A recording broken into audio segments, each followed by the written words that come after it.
Okay, here we are back to Archaeology with Flint Dibble for the big old Odyssey review. And I'm joined here by two excellent scholars that will complement us, I believe.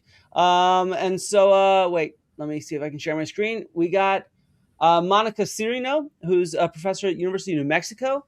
And she's met Christopher Nolan, as you can see in this photo.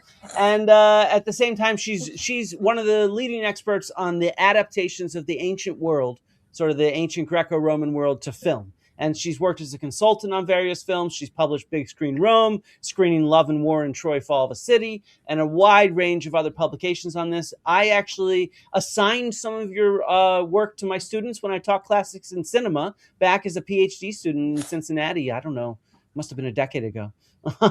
Yeah, so thank you for joining us, Monica. And yeah, it's great to be here. Oh, yeah. It's great to be here. Thank you, Flint. And then I have Joel Christensen, who we had on a month ago to talk about his research on the Odyssey. He is a Homerist. So he has read the Odyssey many, many, many, many, many, many, many, many times. Did I get enough manys in there, Joel? And yeah, I think it's okay. And so, we have all these different sort of backgrounds. And then, of course, I have the archaeology background. I've excavated ancient Greece. So we can think about the ways that this movie lives up to the hype, does not live up to the hype. And most of all, I think we can approach it as just a movie as well. So anything else I should add to either of you two that I missed? Nope. Sounds good. It's great to be here. It's great to see Joel again. And it's great to talk about how business is booming. Yeah, exactly. So, all right, initial thoughts on the movie. We'll do a ranking at the very end. And Emily Wilson just dropped a bombshell of a review, which we'll talk about later on. But just initial thoughts on the movie. Monica, did you like it? Did you not? Well, everyone who knows me, Flint, and my students and friends and so forth know that I have very low standards. So I pretty much like everything. And if I don't like something, then it must be truly bad. So I really did enjoy the movie, obviously, in terms of it being a reception. Excuse me here. I got a little bit of a runny nose. You have a student, by the way, in the chat, Monica. Oh, yeah. Hi, students. Yeah, sorry about that. It's really humid here in LA. So yeah, I guess what I would say is that, I'm going to just go off camera just for a minute. Yeah, well, let's let Joel then tackle it. What did you think, Joel? I'll jump in. So unlike Monica, I don't start with low standards, but I end up getting there. So my usual response to new things, like I was the guy who, like in high school when Green Day came out, was like, punk is dead, Green Day sucks. And now like 20, 30, 40 years later, I'm like, you know what? Dookie's not a bad album. So my initial responses to things is probably not a great barometer. So I've seen the movie twice. I saw it first with a bunch of classicists and friends, and then second with my kids. And my appreciation for what it does has evolved over that week period. And because in part, because I keep having to tell myself, this is not Homer's Odyssey, it's Nolan's Odyssey. Genre, context, audience makes a critical difference. Okay. That makes a lot of sense. I loved Dookie, by the way, as a kid. I disagree with you on that album. No. I agree with you now. It's an excellent album. But when it first came out, I was like, who's doing punk anymore? Like the Sex Pistols are over. Like that period's done. It is not the first or only time I've been wrong. Okay. So you're a slow grower. Okay, so Monica, what are your thoughts? Your initial thoughts? Yeah, sorry about that. No, you're fine. Yeah, so obviously I enjoy the movie. I enjoy any artist's attempt at a reception. As a classical reception scholar, we need to engage with these artistic productions. It's obviously Nolan's Odyssey. If someone gave me $250 million or even $250, and said go make an Odyssey, I would do my version of it. And he's obviously done done his version of it. But I think, what I want to say up front, as someone who's trying to, I'm an OG classicist. I like Joel, read Greek literature and study poetry and Roman literature and so forth and culture, but I'm trying to teach myself a little bit more about the craft of after 10 books, maybe I should learn something. I'm trying to teach myself something about the craft of movie making and the industry and the various, technical and commercial aspects that go into that. And I think that we have to start off by looking at Nolan as a filmmaker. And I know you guys are really immersed in his corpus, and you've talked about it on your other pods and so forth, on your other episodes. But I think in this film in particular, his creative choice to go completely with IMAX, okay, from soup to nuts, from top to bottom, from the big action sequences to the smaller personal dialogue scenes, I think that affected every single creative choice that he made throughout the movie. And I think when we're going to talk about this character or that scene or this costume or that piece of armor or whatever, or this piece of dialogue, as Emily Wilson talked about, how ashamed she would have been to have written that script. When we talk about all those elements, I think we have to keep in mind that creative choice. So the fact of using IMAX for the whole darn thing, it made the action sequences amazing. It made the landscape sweeping. It made, it enhanced all of those big sweeping, scenes and the battle scenes and the ocean scenes, the ship scenes that I want to talk about later.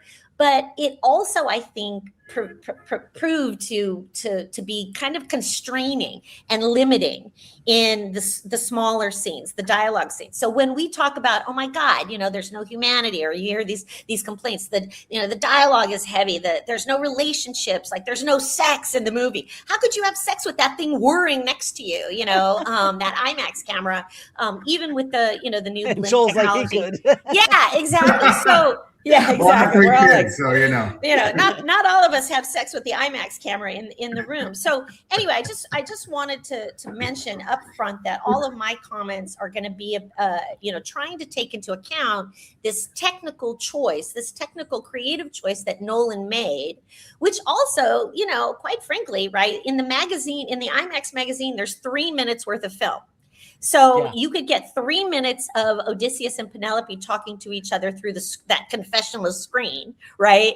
And then they had to cut and reload the magazine, right? Just like we know that the IMAX can only has 3 hours, and that's why once again the Phaeacians get cut, or whatever. But each magazine, each little in the actual filming process is only 3 minutes long. So let's just keep that in mind when we're talking about whether or not the characters had depth or they had sensitivity, or if the dialogue seemed clunky or whatever. I mean, anyway, I'm going to keep that in mind. But overall, a tour de force, a brilliant and fun film, that's going to keep us dining out on classical reception, as the Brits say, for several years, and hopefully will inspire several Hollywood copycats.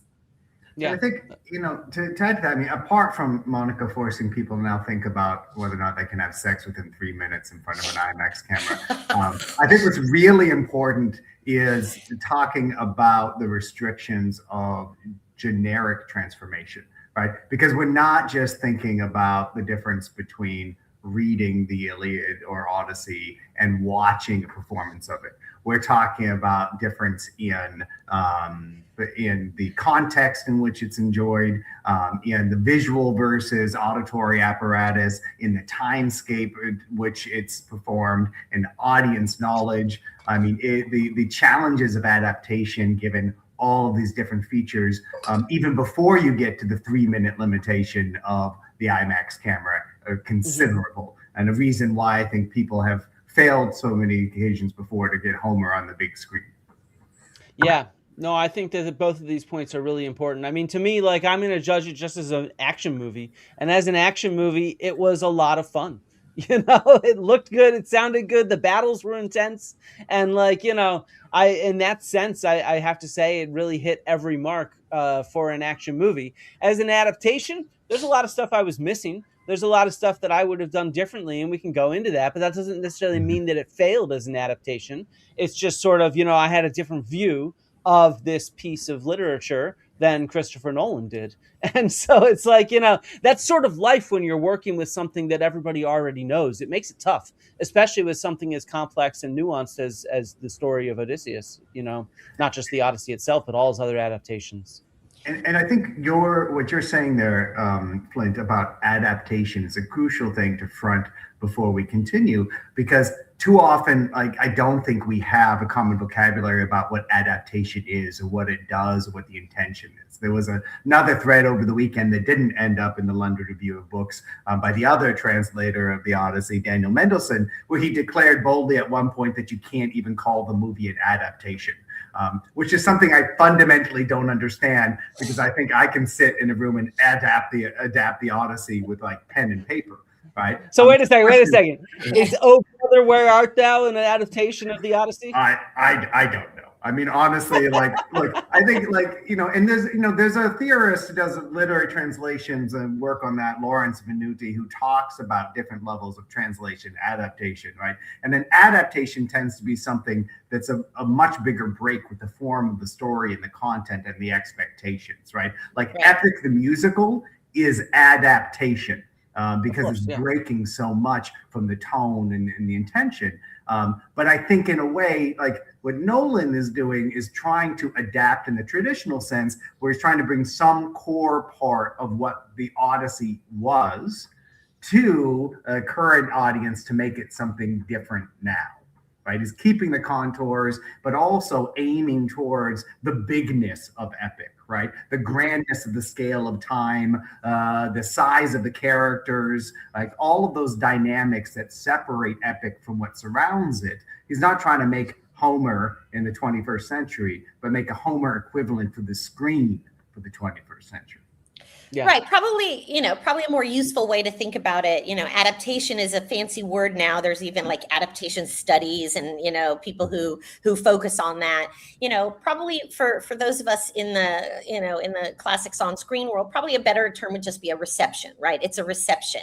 The way, the commercials that show the Trojan horse going in, to those insurance commercials with the Trojan horse or whatever. So, utilizing the term reception, I think, opens us up to a little bit more flexibility and freedom in talking about what Nolan has done here, which is to create a piece of art with thousands of other people. Okay. I mean, obviously he's the director and he's the writer, and he famously does not use consultants. So, I know Joel and I and every other classicist, in the world, has been asked by our friends, because millions of our friends are seeing this film, and most of them more than once. They're saying, did you work on this? Did you help with the translation? Did you consult? And it's like, even if I know Christopher Nolan, he wasn't going to ask anybody, right? He and his wife, are very, very, very clear on what they want in their screenplays and their productions. And, when we talk about Emily Wilson and her influence, because, Christopher Nolan has been very open about at least reading the first line of her translation, which she mentions in the review, which I think is quite a little dagger there. But maybe he did only read the first line of her translation. It seems like he may have read the Aeneid, or at least book 2 of the Aeneid, but I don't know how much of her translation he read. And to some extent, I think he used her a little bit for academic washing, if you want to kind of, make up a term that I just thought of yesterday, in the sense that, going to every one of his press interviews and mentioning Emily Wilson gives him cover with the nerd class, with the bow tie wearing nerd class, which is, of which Joel and I are, proud members, in the sense that, so then when we talk about his faithfulness, his authenticity, did he get, book 4, line 153 correctly or whatever, he can say, yeah, but Emily Wilson. So whether or not he actually read the translation, and obviously, her review that came out suggest otherwise. He definitely, I think, put forward Emily Wilson as an inspiration or as a cover, depending on how generous you want to be, right? For what he was trying to do with a script that was more, more informal, more, whatever he's been saying in interviews. Plus, he sold her a couple million books, so there's that, there should be a thank you note. Yeah, exactly. Right? Like if Which I think she does thank him here. Wait, let's jump to the Emily Wilson thing right away, since we're already talking about it. Let me just show everybody really quickly. Here we go. This is the review that just came out yesterday. Her book famously starts by using the epithet of Odysseus, the adjective polytropos, and translating it as complicated, which is a cool translation, but got a lot of attention, let's say. And she started her review of the Odyssey as an uncomplicated man. And she proceeded to write, 4,000 words that were extremely harshly critical of this film. I mean, like she boldly claimed that she had nothing to do with the writing, and if she would be ashamed of it. The compliments that she gave to me read as underhanded compliments. She said, "Oh, it was fun for my children." So even and she said, "Well, it'll bring money for my books, and not money, but it'll sell more of my books, and hopefully it'll save the humanities." But it totally trashed, who Odysseus is and stuff like that. Now, we could talk about whether we agree or disagree with her approach, but one thing I think that's also important is to think about, we're scholars. We are worried about our fields and our departments being cut, just as Emily is. In fact, we talked about it, me and her, in our interview together, and how this movie can bring more publicity. To me, as someone who does a lot of public communication, I thought that this was not really a great example of how to publicly communicate as a scholar. There's millions of people out there that just saw the Odyssey and thought it was a lot of fun, and now all of a sudden you're sort of trashing them and saying, well, it doesn't have this, it doesn't have that, it doesn't have this, it doesn't have that. It actually wasn't that fun to begin with. And I'm not sure if that's really good for our field, if you see what I mean, to be approaching this kind of watershed moment in that kind of way. I think we should be critical, but to be so relentlessly negative was, to me, the issue that I saw with it. I agree with you, because I think there's a way to thread the needle, right? We have certain responsibilities and accountability as scholars and teachers and as guardians of our field, right?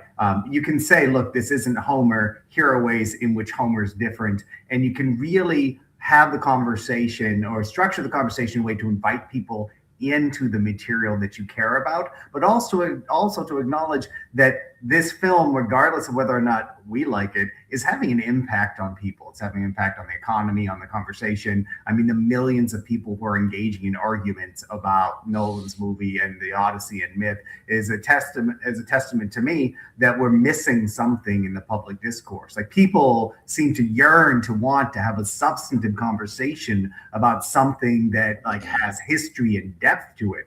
And so I agree with you, Flint. I think you can lay out your criticisms, but you can do it in such a way that invites not attention to the critic, but attention to the objects of critique and comparison. Yeah, that makes sense. Monica, what did you think? Yeah, I mean, my first reaction, I suppose, as an American, as a Californian or whatever, is that, I'm like, wow, that's not very nice, aren't we supposed to be nicer to each other? But there is a little bit of a cultural difference there. I think, one of in another publication, another set of social media, Emily also wrote something like, Christopher Nolan and I are both Brits. We're both expats, living in America. And here's some more commentary that she provided. And I remember thinking about that, thinking, okay, well, so, maybe their discourse is going to be different than mine would be with Christopher Nolan or Joel's or yours or whatever. So there may be something cultural there that Americans, might feel a little bit more, thin-skinned to the type of criticism that Brits are used to. I think she did publish that in the London Review of Books, right? Yeah. So, right. Again, it's an international. But she must have known this was going to go viral. Oh, yeah. If she didn't, that was a huge oversight, because there was so much emotion and negativity like it was rage baiting at its best. That's Yeah, how I but put it. It was like a master class in rage baiting. it was masterclass. And it, but context matters. So I do think, that, we can just, again, pick up the popcorn, like the famous meme or whatever, and, watch the Brit on Brit violence, or whatever. But I just wanted to follow up on what Joel said, it's like it's so, it's so wonderfully up across. But, what Joel just said about the conversation, the conversation itself being more important, to maintain a certain level of positivity, or at least recognize the benefits that we're getting. And everybody's publishing something, and everybody's like, Monica, when are you going to write something? And I've been thinking, actually, as a university administrator for a couple more days, as a professor, as a public intellectual, like all the three of us all are. I've been thinking about writing something that would be something like, what do you think, Joel? Maybe you want to do it with me, like a set of talking points about, like, how do we talk about the Odyssey when our dean calls us in and says, oh my God, I need you to open 50 more seats in Greek civilization class because this thing is going so big, right? How can we capitalize on this moment? How can we, instead of wringing our hands about the demise of the humanities and the cutting of programs and so forth, of classics programs and so forth. I mean, how can we capitalize on this while Christopher Nolan is walking to the bank with another 80 million just from the last, from yesterday or whatever, better opening than he's ever had, the best R-rated movie of the year, et cetera, et cetera. The box office is crazy. How do we capitalize on this? I just checked my enrollments this morning. My beginning Greek class is full, ancient Greek, not modern Greek. Okay. All of our Latin sections are full Latin. Our Latin sections are never full at this time of year, Greek Civ, our commercially named Underworld Odysseys course, which I changed the name of at the last minute to put the word Odyssey in there. Things are enrollments are going to be better in classics this year. Let's just say that. So how do we capitalize on that? I mean, Joel, you're a big time fancy, overlord of academia. So why don't you tell us from your perspective?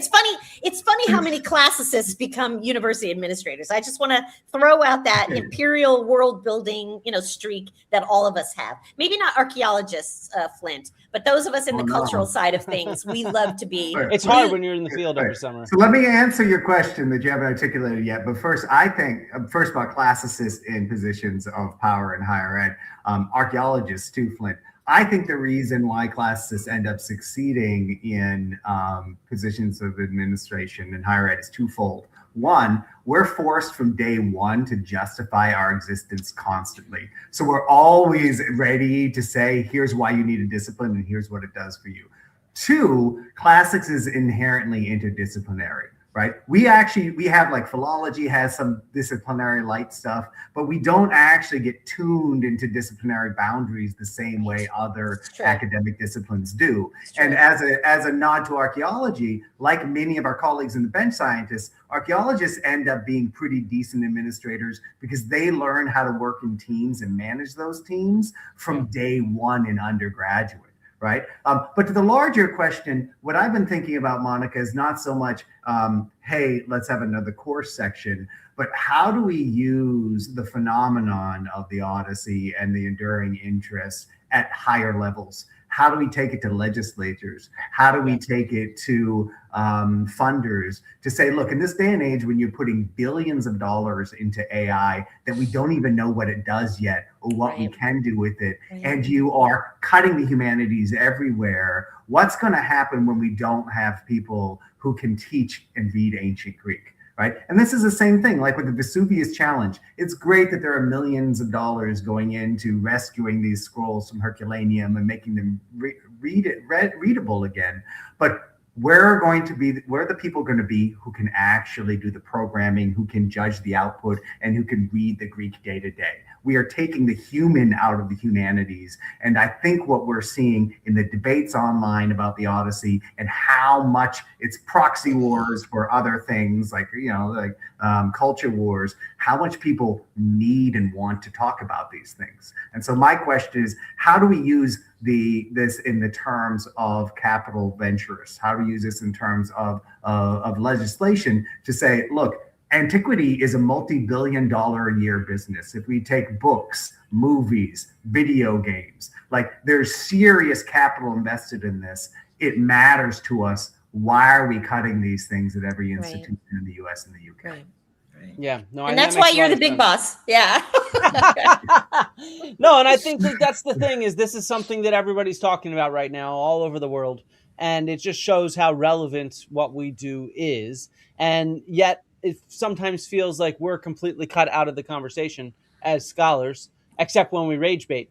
And so it's like, well, let's throw a fit online about it. Yeah. Please. So we need to think of a different way to break through besides just sort of being all negative about it.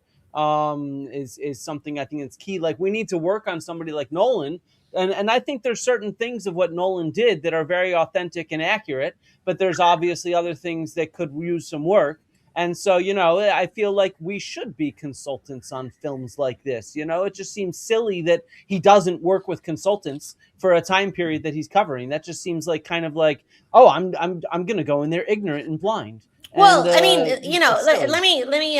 let me correct what I said earlier. I mean, he does work with consultants for things that he thinks that he needs consultants on. Like, for example, there was a maritime consultant on the new Odyssey film, which of course, was really useful and brilliant to, because they weren't shooting in a tank. They were on the ocean with a real wooden ship and et cetera. So he does use consultants, Flint, and I'm sure, the team that he has around him, his production designer, cinematographer, the costume designers, all those people are absolute top of their field, masters, elite creators who have done their own research, But did he call me, and say, Monica, do they say dad in ancient Greek? Can you say dad, or what should I do in this line of my script? No, and I don't necessarily, having served as an academic consultant, both historical and linguistic and different types of things on films. I mean, you don't really do much anyway. A lot of it is window dressing, right? They have you there so that you can be, you don't even usually get cited in the credits. But if it came up in an interview, they could say, yes, I have a historical consultant, and this has gone back, it's just traditional, right? It goes back to the early days. My dad made the stone tools for Clan of the Cave Bear. Yeah. He made like 10,000 stone tools for them. Right. And he was offered either a very small payment or citation in the credits. And he didn't have his tenure track job at the time, so he took the small payment. Exactly. But I mean, this is, Hollywood, as most of us who work in classical reception have pointed out, and Joel has made this point about Nolan's film in particular. Hollywood is a very conservative industry. The more money that's involved, the more conservative it is, and the more traditional it is. So these auteurs can talk about how innovative they are and doing all this new stuff, but the fact is, when there's that much money on the line, they're going to follow tradition. One of the traditions is to have, academic consultants, but, again, Nolan is now moving into this stratosphere of, he's almost reached, I don't know, the metrics of it would be Spielberg, Spielberg would be the highest, the sort of Michael Jordan. It's like the LeBron Jordan conversation. Now Nolan is, moving into the Spielberg zone in terms of his, importance and his sort of, clout. Clout is even like a weak word to use. How important he is in the industry now because of the money that he commands and the critical and commercial acclaim. But so he does use consultants, right, and technical consultants, and obviously relies on this huge team. But in terms of us as classicists, I think in a way we have done our job in the way that we teach. Those of us who are passionate about the Iliad and the Odyssey philosophy, about Greek mythology, about, all these subjects. I mean, one of the things that I want to put in my talking points that I mentioned earlier that that I'm going to write with Joel, no, I'm just kidding, would be, I guess it's happening now. It's happening. It's a thing. It's a thing. We'll do lunch. No, yes. One of the things I think would be interesting also is, I mean, I've been teaching for a long time, so maybe I have more of a data set, but I don't know about you, Joel, but how many, I have heard from so many former students in the last week.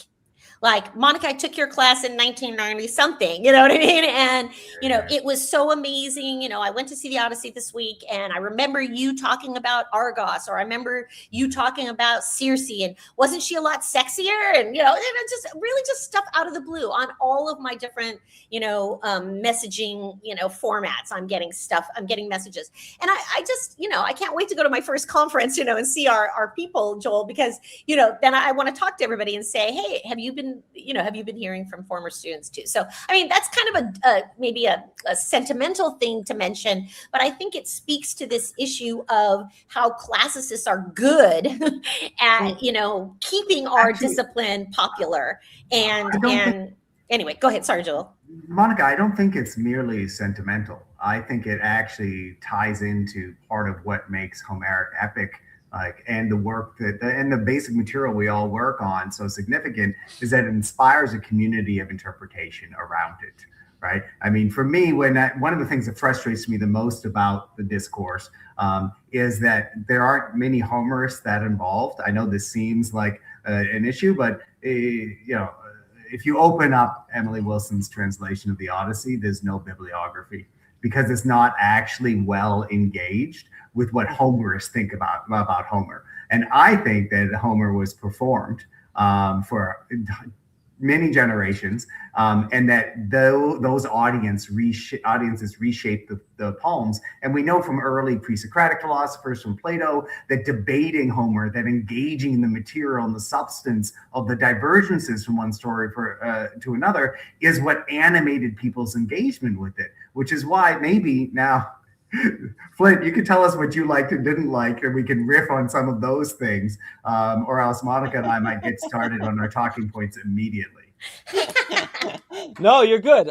So let's do it. Let's jump into the questions I was going to ask you guys. Let's jump into the movie, because we have an audience of people who might not be as familiar with all the nuances here that we're talking about, but they have seen the film.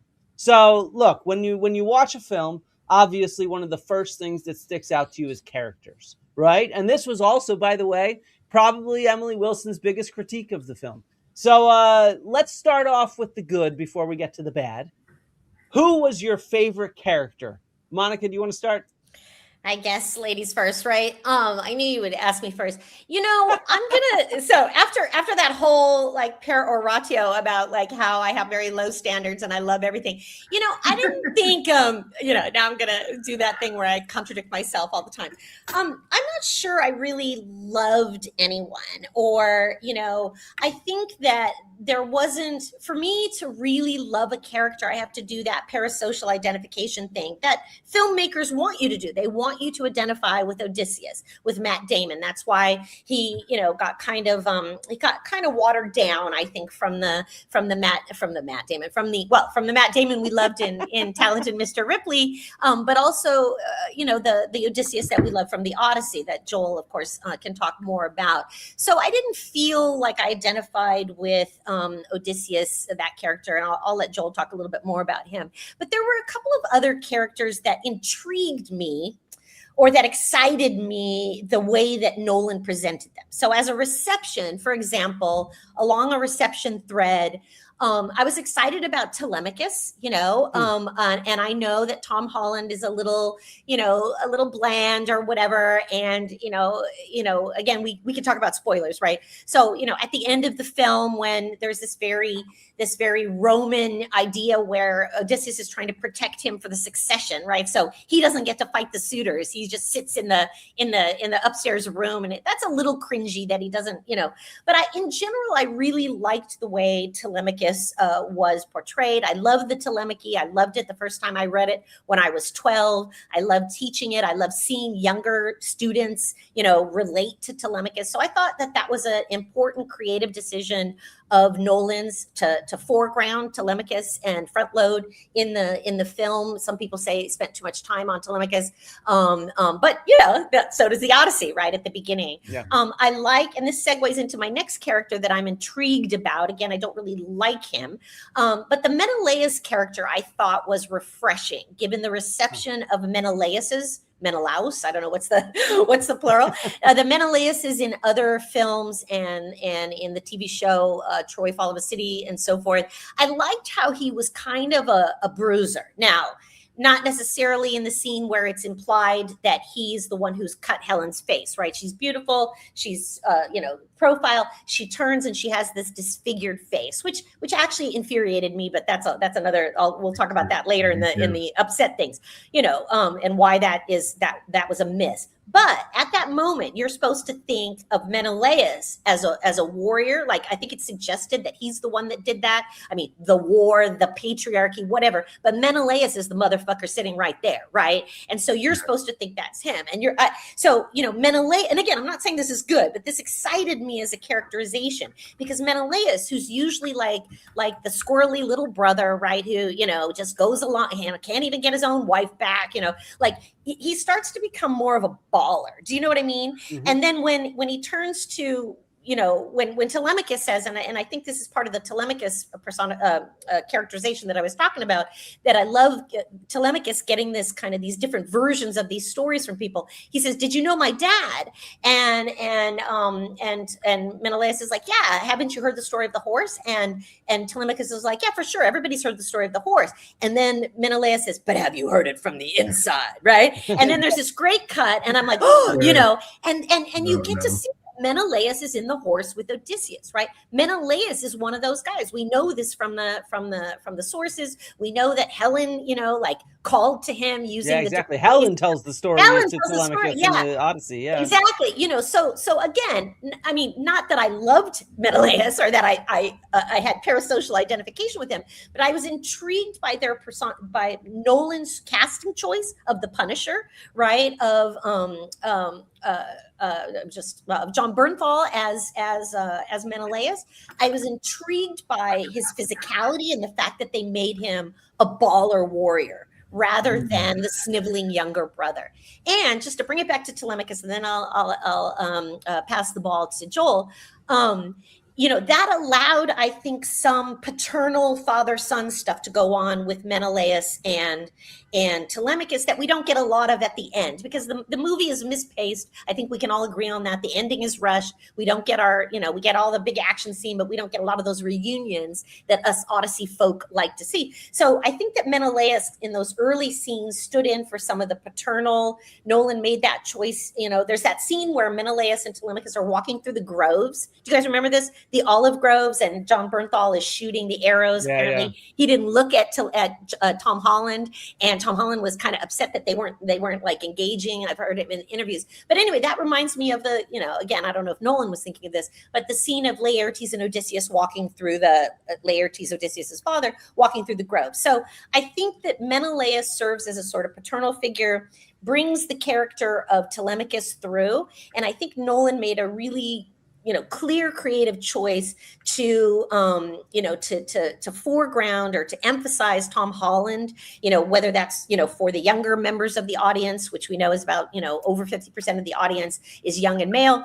But that to me was an intriguing creative choice to foreground Telemachus and to make Menelaus more of a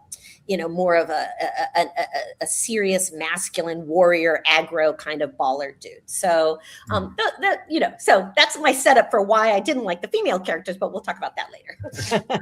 Yeah. So I think to pick up on that, I agree with Monica about Telemachus, but perhaps for different reasons. I think Telemachus in the Odyssey is a really flat character who's kind of hard to care about. And I think compared to, say, The Return from 2 years ago, I think Telemachus is a far more likable character in this Odyssey. And I think his performance is going to age well. I will disagree about Menelaus. I can't stop thinking that John Bernthal is Shane from The Walking Dead, and I still hate him from The Walking Dead. So to me he's the same character in everything he is, and I still expect him to betray his best friend and turn into a zombie. The minor character who I think really helps make the film work is Himesh Patel's Eurylochus. There are a couple innovations about the Homeric Odyssey from what we know of that really make the story work. And that's the individuation of characters from the suitors and from the companions. It gives them motivations, it gives them depth, it gives people for Odysseus to work against. And Eurylochus in the Odyssey is the chief companion who opposes Odysseus at key moments. And here's a deep cut. Scholias think that he's actually Odysseus's brother-in-law, married to his sister Clymene, who's only mentioned by Eumaeus in the Odyssey. So I'll end with Eurylochus because he surprised me. I didn't expect to see a Eurylochus I liked and valued, and I think Patel navigates the role really well. Yeah, no, I agree with that. Yeah, I'll just add that the Telemachus character, I agree with Joel that performance will age very well, even though Tom Holland is a little bit bland, but I just kept thinking this could be Timothy Chalamet, so playing this role. So I kept saying to myself, like, at least we have Tom Holland, and you're speaking to my wife now. She would have walked out of the theater like Joel just walked out if it was Timothy Chalamet. Yeah, exactly. So we have to thank the gods for the small favors, but and I mean, I thought that I agree with both of you. I in particular really agree with Joel. I really liked Himesh Patel as Eurylochus. I thought he did a great job, and he's such a key character as a foil to Odysseus in the Odyssey itself. And I feel like that doesn't always come across in adaptations of the Odyssey. So I thought that was really good. Right. And then I got to say, Nolan did a genius job casting Zendaya and Lupita Nyong'o, mainly because it just trolled everybody and created all this free publicity. And so it worked really well in that sort of sense. It got everybody talking about the Odyssey before it came out. And then now, of course, everybody's talking about it 10 times more so. And then the other performance I really liked, one of them, there's someone who I really liked, but we'll get to it in our favorite scene. But I really liked Antinous. I thought they did a really good job, and Robert Pattinson played him really, really well. And then I thought the scene at the end. So he obviously is being the bully that he is in the book, and he's performing like he does in the book, but throwing the stool and all that kind of stuff. But then, of course, when the fighting gets started, he doesn't fight. It turns out that he's just a coward in this sort of way. And I thought the way they did that really came across really clearly, that he's just this cowardly bully.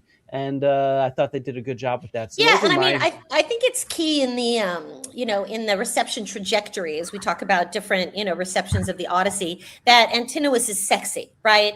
That Penelope thinks about it for a minute, right? Like all the memes about like, man, if Robert Pattinson looked at me that way, I'd be the unfaithful Penelope in like 5 seconds or whatever, And it's important, you think about the '97 Konchalovsky film, with Armand Assante as as Odysseus, that we all show in our classes, and Greta Scacchi as Penelope, and Eric Roberts, right? Julia Roberts' estranged brother, plays a very sexy, half-naked, Antinous, again, very cowardly, So the reception trajectory, I think, was very. I love that character. I'm pretty sure he's going to win the supporting actor Oscar for the performance, even though Nolan's actors don't always do as well as the other categories in his films.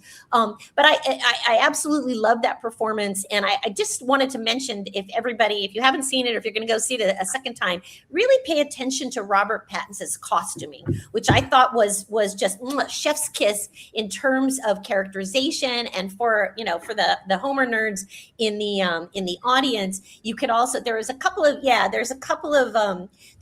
sequences where you see very clearly that he's wearing a cheetah fur collar. And the cheetah fur, Pattinson has talked about it a couple times in interviews. to me, you know, I immediately think of Paris, right? Paris, Mhm. the hottest Trojan or whatever. So it's like a visual semiotic, you know, cue for super hot man. You know, so we're supposed to think that Antinous Or is hot. dandy. Yeah, or dandy, yeah, Yeah. dandy. But you know, there's a little danger there, right? Like you know, animal fur always signifies danger, whether you're a maenad or you know a hot dude, you know, or whatever. But it also, if it brings to mind, you know, dandy, then it also does connect to cowardice, as you were mentioning. And you know, I mean that scene where he's just, which is actually kind of frame for frame from the '97 film too. That scene where Pattinson is like watching the weapons fall from the from the from the kid, Yeah. and he's like, someone get the shields, someone get the spears or whatever. I mean, so cringe, right? You know, and it went on and on and on forever. You know, that scene I thought was a little long. Go ahead. And that's why I know. I mean, I agree. I think that Pattinson is great in the role, but I wonder about how the role was written, because I think there's more ambiguity in the Homeric Odyssey about whether or not the suitors have any point. Right. I think one of the things that Nolan's movie does, I think that reduces that ambiguity, is the suitors are clearly all bad guys by the end. Right. There's no sense that maybe, you know, they got abandoned by their king. No governance was left behind. All of their relatives didn't come back from war. And then maybe the guy returning home to rule them is a bad dude, which gets us maybe. You ready to talk about Odysseus, Flint? Yeah, let's talk about our least favorite characterization, which is I think where you're going. No, I wasn't going to go there. No, my least favorite. No, I think Odysseus gets a category of his own. My least favorite, at the end, then let's do least favorite first. I agree. So I'll go first. I'll pass off. So Pattinson is actually one of my least favorites. I already started with that because I really think the suitors should be more disambiguated. And then on top of that, I don't understand Agamemnon as a Darth Vader character. Or why Odysseus is like kneeling to him the way he does. There are moments in the script and the narrative where, you know, when Agamemnon, Odysseus says, I've followed Agamemnon long enough, right? And things like that. But I'm still struggling with what sense to make of that character. And someone joked that if there were a sequel that he was in it, he should keep the helmet on the entire time. Because when you take it off, when it goes off for Clytemnestra to murder him, I think everyone there is like, yeah, let's get rid of him. We don't care what happens. Yeah, I didn't like Agamemnon either in that dark helmet type vibe, but everybody I saw the movie with and talked with afterwards was like, oh my God, he had such a presence. It was so awesome. So I think it was just that presence thing, which I will agree that this scene right here, it showed up in right here. Yeah. Sorry, I hit the wrong button, but yeah. Go on, well, Monica, sorry. I was just going to say, you've seen all the memes where they're calling him Oramemnon, right? You know, because it's clear that Oramemnon just shows up because he looks cool. Right, the helmet looks cool with that sort of the vertebrae sort of back of the helmet, which is a quote from, by the way, from 300 Rise of an Empire. From Artemisia, Eva Green's costume, where she's wearing a vertebrae type of corset as well. So that to me was a visual quote, again, from an earlier film about the ancient Greek world, 300. So Agamemnon, you know, I think is played down a little bit in terms of the reception trajectory, where Agamemnon is a more of a imperial, you know, colonial sort of asshole or whatever, and he gets more of a character, and he's sort of played down in Nolan's choices, I think, because of my previous comments that I think Menelaus is given a little bit more substance, quote unquote, as a warrior. I also will mention, though, that one thing I did like about Agamemnon is that he speaks in the underworld scene, or in the meeting of the shades scene, which is, again, something that's not usually recreated, right? We know that Odysseus goes to the underworld, or goes to an area where the ghosts come up. In Nolan's production, they come up out of the ground, which was a super cool scene. Sorry, I jumped ahead to super cool scene. But Agamemnon speaking, and the ghosts, actually the shades drinking blood. I don't remember seeing that ever also in a screen evocation of the Odyssey. But Agamemnon's the choice to put Agamemnon there, as opposed, there's no Achilles, there's no mother, there's none of the other none of the other crewmen. We get the Sinon character, but Agamemnon speaking there, and what does he say? Watch out for your wife, right? Look what happened to me. And this, of course, is true to the story. But again, for a filmmaker to choose to put that in there is very on brand for Christopher Nolan, who, as we all may have heard, has problems with female characters, right? People will, range from, on the scale of Christopher Nolan's misogyny or whatever, there's full on misogynist to, can't write female characters or whatever. But, the fact that he chose to put Agamemnon or Oramemnon or Darth Agamemnon, whatever you want to call him, in that scene, still helmeted. Can't you take it off in the underworld? I mean, can a guy like, can a king of kings, like kick back? And yeah, I really hated the bowing. Sorry, I'm with you on that one too, Joel. Oh my God, please don't do that.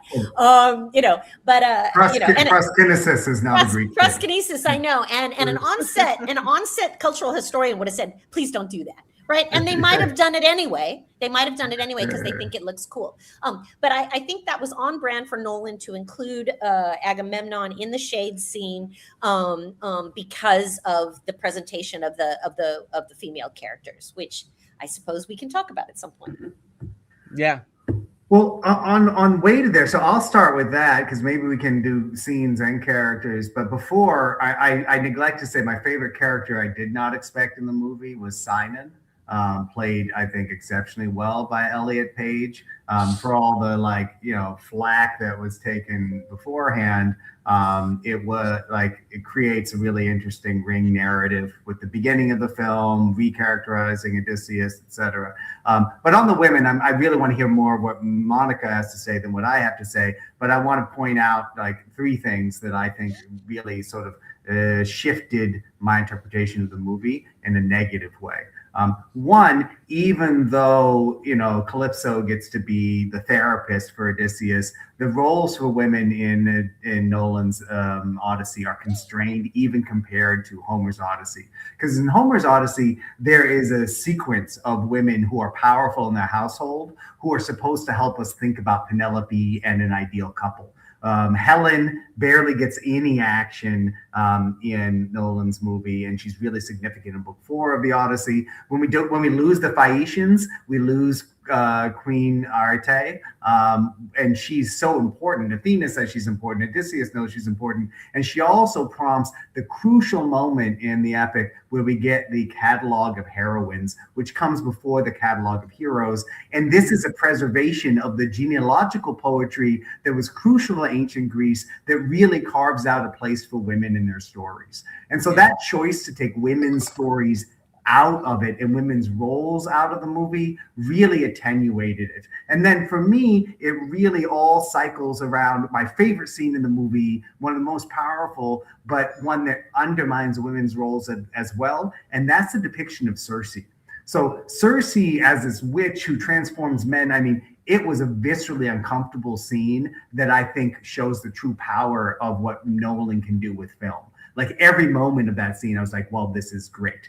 But instead of being like a mysterious demigoddess who have powers that are unexplained, she gets a backstory that is about her feeling threatened by sexual assault, or that makes her a survivor of it, which is very different from a queen in her palace who's in charge of everything. And in the movie, it functions as a parallel to Penelope, right? Both are women who are besieged by men who are animals, etc. But at the same time, it constrains what's possible with women's narratives, because women's can only in this film be victims or a servant to the hero, like Calypso. And to me, that's the most conservative, if not regressive thing about the film, is how human experience and possibility gets reduced in that way.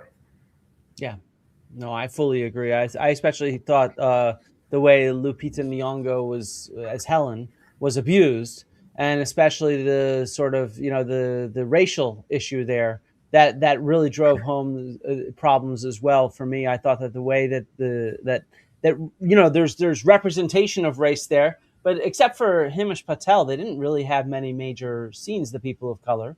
Right. And so, you know, they didn't have much screen time. And so it was just sort of lip service. And same thing, just the inclusion of women in general. I mean, I didn't think Penelope had too much agency. She had the same sort of agency as in the film, but a lot less time to be able to display it, if you see what I Well, mean. And and there wasn't, and yeah. I was just gonna say, and her anxiety about Telemachus taking Yeah. over, taking her power. I want to hear Monica talk about this because I'm Yeah. sure it's going to be on fire. But I was just like, wait, Hathaway is doing an amazing job acting out a completely incoherent role. Yeah. Yeah, I mean, we could do a whole 2 hours on just the female characters. I thought, I mean, again, in my Odyssey, film, and you give me $250 million to make a film with noisy cameras or whatever, I would probably do it differently. And it's Nolan's choices, and it's very on brand for him, right? We don't have to go into the whole history of what people have said about the way Nolan writes women. And again, he uses his wife and the classics major or whatever for a little cover with that. Sometimes that she helped him with things, and they have an interesting sort of brand symbiosis, which I think gives him some cover for some of these choices that he makes. Yeah, I mean, I'll just do like the speed round here. The dating speed dating round. The Helen reveal was infuriating to me. I should preface this for your audience that I am a scholar of Aphrodite. I've written about Aphrodite, and my early Greek studies are all about sexuality and expression of eros in Greek poetry. So I had a really, I have a really strong take about the Odyssey and women's powers, not only how they use their sexuality, but how they use their leadership and authority. So Helen, who of course is not just beautiful, but a couple of our friends have pointed this out in other pods. A couple of our colleagues, our classics colleagues, Helen's power is her irresistibility. We know that the guys told Menelaus, hey, you can have Helen, and he's like, yeah, at the end of the Trojan War, you can have Helen back, but you better take care of the situation. Sort of the way Himesh Patel says to Odysseus after the Circe episode in the movie, you're going to kill her, right? And Odysseus is like, yeah, I'm going to, yeah, she's a witch, but he doesn't, right? So I don't know if that was a little displacement there, but Menelaus is supposed to, he says, I'll take care of it, but he sees Helen, and there's various, versions of the story, and of course he can't touch her. She's so amazingly irresistible, whether it's her beauty, the fact that he loves her, their relationship, whatever. And I agree with Joel that book 4 is one of my favorite pieces of literature in all of ancient Greek literature.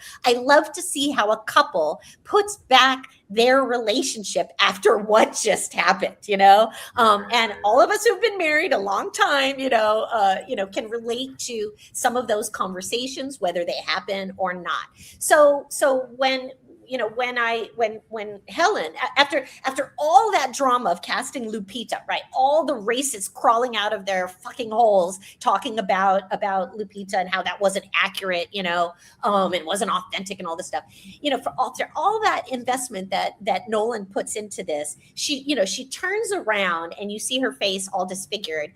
And Bernthal has one of the worst lines in the film. Sorry, now I'm revealing myself, where he says, "Oh, the face that launched 1,000 ships, or maybe 500. 500. It's like I would have at that moment gone full Clytemnestra on him, but of course, her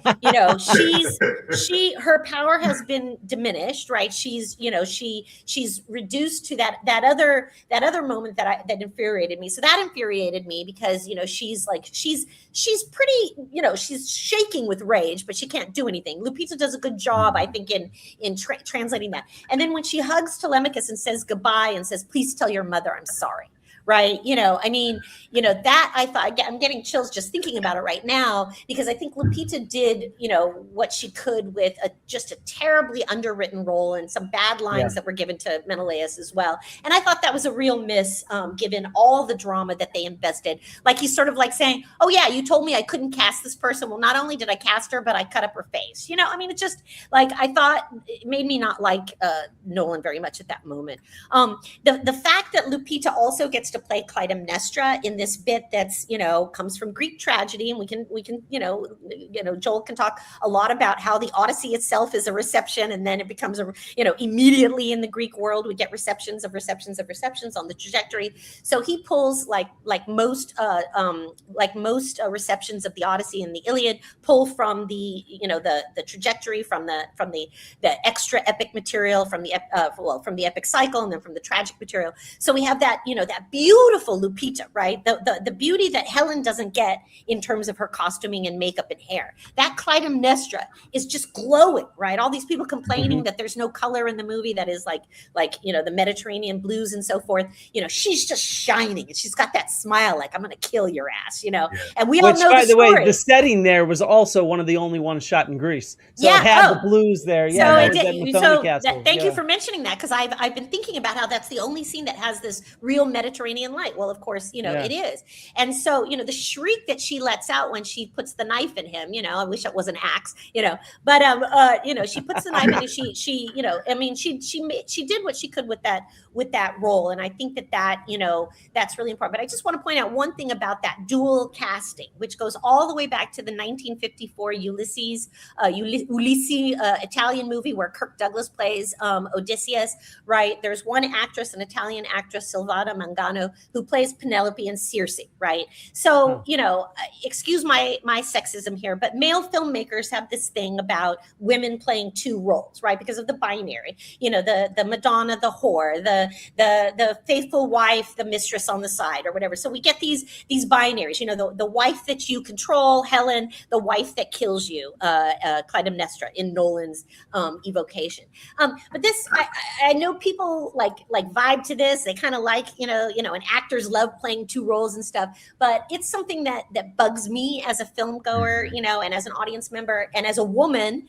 We don't get Agamemnoleus, do we? We don't get two men, two male characters played by the same guy, unless it's both played by The Rock. Yeah, exactly. Both played by The Rock. But go ahead. Just intervene in that one. Like, I totally hear what you're saying, but what I saw, and maybe I'm reading too much into this, is a nod to the beginning of book 24 of the Odyssey. Because when Agamemnon comes out in the second visitation of the dead, he says, "Oh, wow," and he laughs. Penelope's so awesome. But you know what? People won't know that because the memory of the deeds that the daughter of Tyndareus did will overshadow it. And he does not disambiguate at that moment which daughter of Tyndareus he means, whether it's Helen or Clytemnestra. And so that illusion there, for me, it may have perpetuated misogyny in our time, but to me, it flips back to that statement in the Odyssey that acknowledges that basic bind that women are put in. Right. Unfortunately, I don't think Nolan read all the way to book 24. However, he definitely didn't. Yes.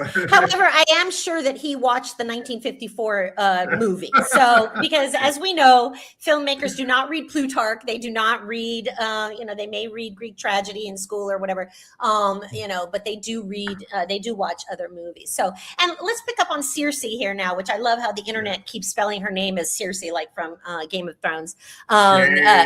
Yeah, it's a shame. I know, but that's fine. Again, as classicists, we nerd out because we're thinking about the beginning of book 24 of the Odyssey or whatever.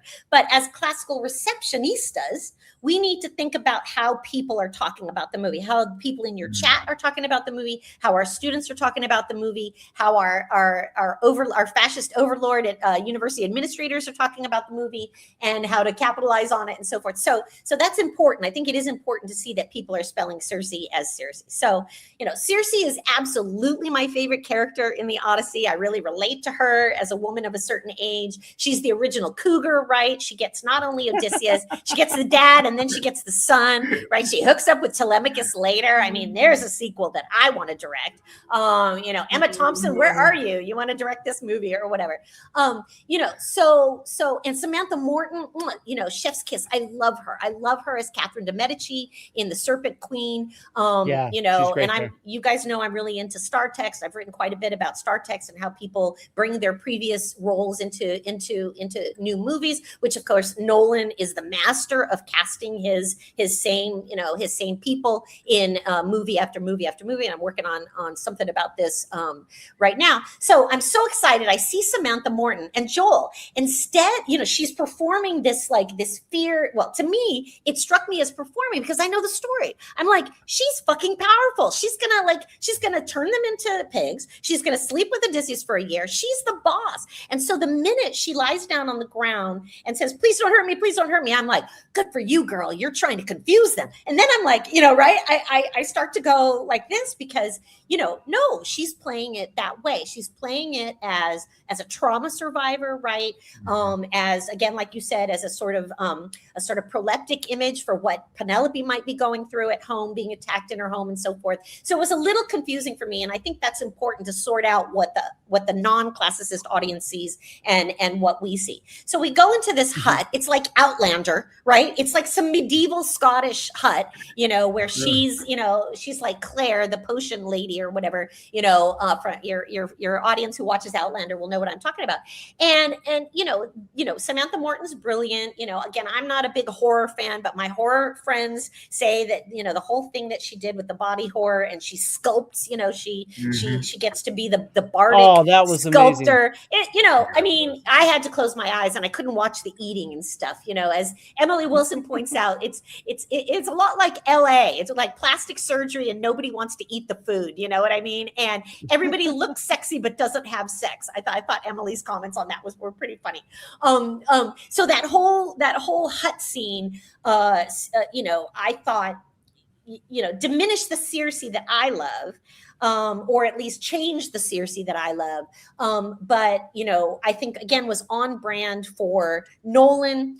I think Samantha Morton was magnificent in doing what she did. And again, all in camera. We're told there was no CGI there. I don't know how she did it. I don't want to know, actually. But it was. She's actually a witch. And she's actually, that could be the truth. She's actually a witch. To me, what got me was the crunching when they pulled out the snouts and it made the sound. We hear that crunching. We hear that crunching in the Cyclops scene too, which we can talk about in terms of the sound editing, which I think is going to be also Oscar winning. But just to wrap up Circe there, it turns a year-long episode into, an hour. I did think we also were supposed to realize there that Odysseus's men are jerks, right? So we that message was very heavy-handedly, put into that scene where Eurylochus, who's the guy we like all through, right? He's the guy who's questioning Odysseus. He's like, is this a mutiny? Well, it depends on what that's your choice or whatever. So we kind of like Eurylochus a little bit, but then when he tells Odysseus, aren't you going to kill her? Right. And Odysseus is like, no, I'm a good guy. So there was a very kind of heavy handed there, like Odysseus, good, men, bad, pigs. I will also mention, and Joel, you'll have to correct me because I don't remember this from the book because I always skip to the sex part, this in the Circe tale, but I don't think there are any lions and tigers and bears mentioned. They're just the pigs, right? No, or is there's a bunch of animals. There are a bunch of animals. Okay, because I do notice that Nolan did the visual quotations of because Odysseus's men go on ahead of him, right? That's how they get pigified without him knowing. And but there were some clear quotes there from the Konchalovsky film. Not only that Odysseus is walking by himself, but that he shoots a stag, of course, with his little warning bow twang. He shoots a stag who then turns into a human. And then the cuts to these various perspective shots of different big cats, right? There's a jaguar, there's a leopard, and so forth. Those are quotes from the visual quotes from the Konchalovsky film in '97, and I did not remember all those animals being described on his walk to Circe's abode. which again in the Konchalovsky film is a palace, is this beautiful palace, and the lotus episode is folded into that. The lotus eaters never get their own pad, man. Their own drug pad. You're where you go to meet your plug or whatever. So Calypso as plug. Calypso is that one friend who just wants to get high all the time, right? And instead of this powerful, very sexy nymph. And Charlize Theron, extremely, obviously famously beautiful actress who's undergone other transformations in different films, but she is a well-known, powerful actress as well as a beautiful one. I also felt that those scenes sort of dragged a little bit. As Joel will tell us, Odysseus is the only one who doesn't eat the lotus, but this Odysseus has to, in order to stay and hook up with Calypso, he has to forget his wife instead of the sexy Odysseus who's like, well, I'm going to make the best of a bad situationship here, and I might as well enjoy the evenings, even if we argue all day long, like in Ovid, right?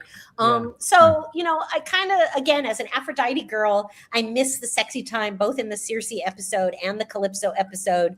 But again, maybe those cameras, and I know a number of your commenters have corrected me saying that the cameras were covered with a blimp, and so there was no noise. I know that. However, they were still noisy. They weren't like original IMAX noisy, but they were still humming like a good air conditioner. Okay. I think it was probably just Matt Damon. Matt Damon's like, I can't be shown to finish up in 3 minutes or less. This is going to make me seem unmanly. You can edit in different versions. Have we learned nothing from OnlyFans? Yeah, that's true. She is a goddess though, so she could have probably, making him immortal now takes on a whole other meaning. She can speed things up and slow things down as she desires. That takes us to the Minuteman himself, Odysseus. Yeah, let's do it. Let's do it. Yeah. I mean, look. Unless you guys have anything, any responses or feedback or corrections to my impressions of Circe and Calypso, because I really wish those.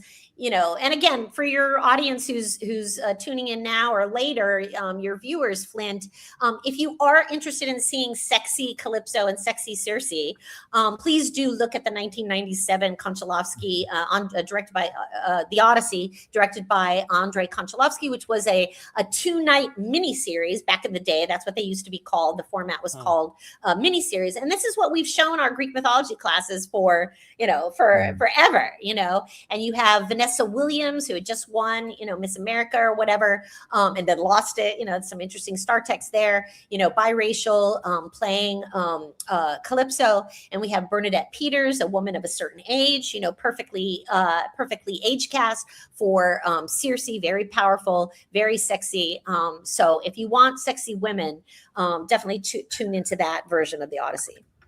No, I mean, I agree with everything you said about Circe and Calypso. And my favorite scene was the Circe scene. I thought it was just like one of the best fairy tale scenes I've seen in film, ever. It was really, really captivating with the body horror and the rest of it. And it was well acted and everything. The Calypso one, I think it was just an afterthought in terms of writing. The way they set up the first, third of the thing is they had like an A plot and a B plot. And that was Telemachus and doing the whole Telemachia thing. And then they had, Calypso with Odysseus. But each of those involved a series of flashbacks, which totally confused everything. And so Calypso really was a combo of Calypso plus the Lotus Eaters plus the Phaeacians, combined and mixed up with the Telemachia and the flashbacks. It sort of removed any oomph from it. And Charlize Theron didn't really stand a chance to recover it. I mean, I thought she did a good job, but it was just so split up and whatnot, and it tried to do, I guess, too much to really. While the Circe one was so tightly focused as a single scene, a single vignette, it played really well. And so I think that's why the Calypso one didn't play very well. But so that's my response to you, if you will. Yeah. I'll use thank you. I'll use the opportunity to respond to you, Monica, to then move us to Odysseus, because I think what we're sensing in the limitations of the women in the Odyssey is the challenge of telling the story of Odysseus in any era, which is that his the gravity of telling his life story and his suffering renders everybody else assistants or side players in his story. When you Right. get the longer breath possible in epic, 24 books, 12,000 lines, you can dedicate a little more time to raising up the Queen of the Phaeacians, to giving Calypso that speech with Hermes that gives her a little more attitude and in place, and into multiple instances of Penelope's intelligence. And so a Right. big, criticism I always make of what, Joseph Campbell calls the heroic pattern of the way we depict it is that everybody except for the hero is made into someone who only exists to support the hero's life, right? And this is really what happens to an extent in the Odyssey, because the women in it, they're as either his goal or his assistants along his goal, or some Right.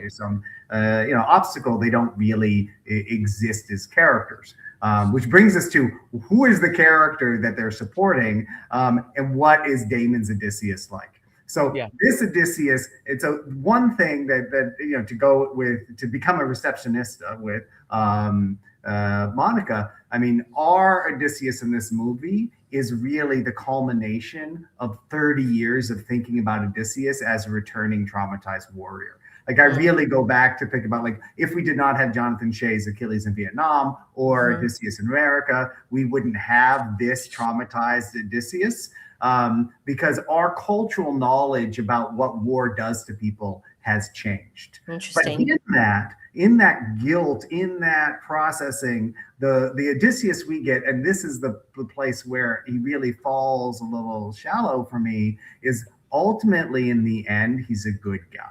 Right? The arc of the movie is him feeling guilty about it, spending 7 years off task coping, doing drugs, because he's realized that he lost all his men and was kind of his fault. And the fall of Troy was kind of his fault. And then he gets home and he murders a bunch of suitors, but then he stops. He doesn't go too far. Right? He has mercy. And then he says, you know what? I'm just going to leave now because I'm in exile. Zeus's law, I'm out. Which again, it levels it in a way that makes me think it's less about Odysseus and more about apologetics for Western warfare in the East, and us right now. But my one question, and the thing that will change the way I view and talk about the movie, is how we interpret the end. Right. And so I'm trying to think about this. And so I'd love to hear your take on this. What I wanted was for Odysseus to still be a really, like, sort of ends versus justifies the means person. I wanted him to murder the kneeling suitors to show how ruthless he was. Instead, he doesn't. But everything that happens from, like, sequence where Antinous almost murders Telemachus in the dark, until, like, the end of the murder, has a different tonality to it than the movie beforehand. And so I'm wondering if we can imagine, and maybe I'm being too generous of a reader of the movie here, an Odysseus who is increasingly separated from reality and has a tenuous grasp of memory and time. And I'd like to see him dying in Penelope's arms, and the entire thing about going off to the west, into the sunset, as being a fantasy in his dying moments, rather than what actually happens in the film. Because I feel that, like, everything from the sparing of those kneeling suitors to the end undercuts so much of what comes before. That's interesting. I actually, in the middle of that final scene at some point, I was like, is Nolan going to throw us a crazy twist and kill Odysseus? That's, like, what was going through my head at some point in there. Because, like, it's just, it seemed that way for a bit. There's something there. Yeah. Go ahead, Joel. Did you have? I was just saying, the twist in the movie is, well, there are two twists. One, the sea peoples are us. And two, the Trojan horse was sort of like the original sin, or the final sin that ended the race of heroes. Right. Well, let me jump to the end scene with you guys here, like a Greek tragic messenger, and then we can go back and retell how we got there, right? Say what happened. Medea's children are dead, and then, how did they die? Well, let me tell you. Tell me how he lived. What was it from that movie, The Last Samurai? How did he die? Tell me how he lived, right? So I actually, that's funny you mentioned that, Joel. It's funny how some of us have similar thoughts. I actually did think he did die, and for a minute there, I was like, please, Nolan, please do not kill him, because that's going to be a lot to explain to everybody that's calling us for interviews. That's the other thing to put in our talking points. But then I thought, what if that is his 7 minutes, right? That is his death, that last scene where he's sailing off into the West, because there's been this whole leitmotif in the film about the Western, the setting sun in the West and where his men are and so forth. I kind of thought that was sort of his 7 minutes. And then Telemachus, with the diadem, he's now, it had also wrapped up the whole thing for me, which as I was watching it, and I've taught it so many times, taught Virgil's Aeneid so many times, because I love it as a reception person. I think reading Virgil's Aeneid tells you a lot of what you need to know about the process of reception, the good, bad, and the ugly, as you say, Flint. So that last scene where instead of wiping out all the suitors, as we know, right, Joel, from the Homeric tradition, a couple of guys kneel down and get subsumed into the greater Ithacan co-prosperity sphere or whatever, right? That was a Roman gesture, right? The concern for the succession, very, very much of a Roman gesture. I think Nolan was really vibing to his Odysseus as Aeneas, script that he was writing. And all of our Latinists, all of our Romanist colleagues who always cry and say, how come there isn't a good Aeneid movie? How come there isn't a good reception of the Aeneid? How come there isn't a good reception of a TV series about the Aeneid? Well, dude, I'm sorry. It's because all these Homeric people are stealing your jam and putting it into their movies and TV series, right? Especially the Fall of Troy sequence, right? There isn't, unfortunately, we don't have a beautiful, well-written, completely substantive Fall of Troy sequence in Greek, but we have that spectacular book 2 of the Aeneid. And I don't know about you, Joel, but as Odysseus, as Matt Damon is walking through, because it gets told, Rashomon, like in different flashbacks, as he becomes more and more, as he remembers more and more, and different people talk about it. Odysseus walks through the city of Troy, the actual real set, with things burning and so forth. It just reminded me of the episodes of Aeneas walking through, right, and encountering different people and so forth. So the ending, I thought, really brought home, and of course the full Trojan horse story with Sinon and everything. Again, a brilliant addition. I love the character Sinon. I thought Elliot Page was incandescent in that role. I mean, both the opening sequence, right, the very opening sequence of the movie is Sinon and the Trojan horse. So at that moment, I just go, oh man, this is going to be a heavily Aeneid, and a heavily Virgilian tale, and our hero is going to be very Roman washed, as some of my students say. And that takes me to something I want to hear you guys talk about, and that is the Cyclops scene. So let's go back. Wait. I need to add something to what Joel asked. So I was thinking about what he said about the sea peoples, and that jives something in my brain about how, in many ways, I think that with Nolan's interpretation, do you remember the very first stop that Odysseus took? Yeah. He went and fought the Cicones, but he just burned that village, right? And there's one old man there. That old man was the only Greek actor and the only person speaking Greek in the entire movie. And he was speaking modern Greek, and he had to be translated back to Odysseus and his men. And he said, "Are you the sea people?" And that's where it started, right? Are you the sea people? And then after that, everybody that Odysseus and his crew encountered were monsters. And so one of the things that I was thinking of is sort of like, well, they encountered normal people who they raided, and then they had this kind of traumatic thing, and they started hallucinating, if you see what I mean. And they started hallucinating the Cyclops, Circe, all these other sort of phenomena. But for some reason, everything is all mystical after that. But then when he gets back to Ithaca, everything's normalized. Maybe this is all part of his hallucination as well, part of his dream type sequence, if you see what I mean. Well, a lot of those monster episodes are told by Odysseus, right? In the epic, are narrated, and so you could maybe think that Nolan riffed it that way, that he's the unreliable narrator talking about the monsters and so forth. Yeah. Yeah. And so I actually think it's another clever reading, Flint, because one of the things I was thinking about, and this will make sense in a minute, is that moment where, Odysseus is in front of the screen, he's confessing to Penelope what's Penelope. happened, and that's when he has the realization, or he makes the assertion that where everything went to shit was when I did the Trojan horse, right? And there in the shadows, Antinous is about to murder Telemachus in his own house. Right. Right? And so one of the things I asked myself in my second viewing was, are we supposed to understand a total breakdown in the customs and rules of behavior that was started by Odysseus's act of the breaking of Troy? If we think of that movie that way, and we trace back the actions from licit to illicit in the film, they following the sack of Troy, everything is possible because that door has literally been thrown wide open. And so to that, I would support the reading that, to perpetuate the slaughter, the piracy, the murder of others after Troy so blithely, and then to go back to Odysseus's characterization where he just, like, they're leaving Troy and he's like, everyone, Eurylochus says, well, everyone's going that way. And this is like, we're going to go this way. Yeah. Like, right. The whole thing is a little strange, which takes us back. I want to talk about Cyclops because I think it's really important. Mhm. But Yeah. this character of Odysseus, yes, he's racked by guilt. That's not actually non-Homeric.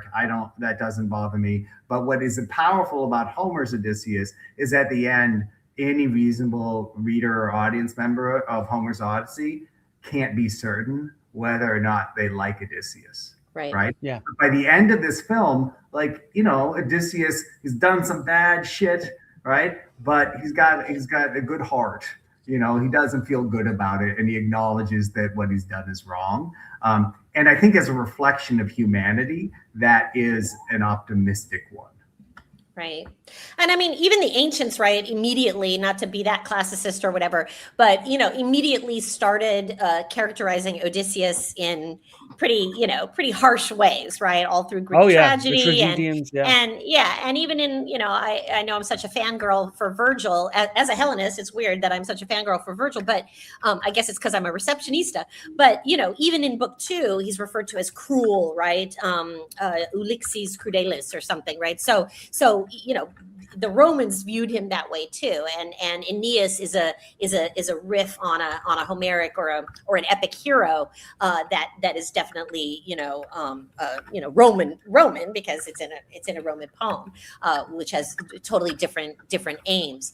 But I do think that and a couple of our colleagues have written about this. A couple of our colleagues in classics have also, not just me, been struck by the sort of Roman quality, which of course fits well into the reception trajectory of the ancient world on screen that both British and American directors, sort of in the Anglosphere of cinema and television about the ancient world, Roman imperialism and the violence of war and the costs of war and the planning for succession and so forth, these kinds of themes, and the hero who's racked, with guilt and so forth, I think have come to the fore even more since Gladiator.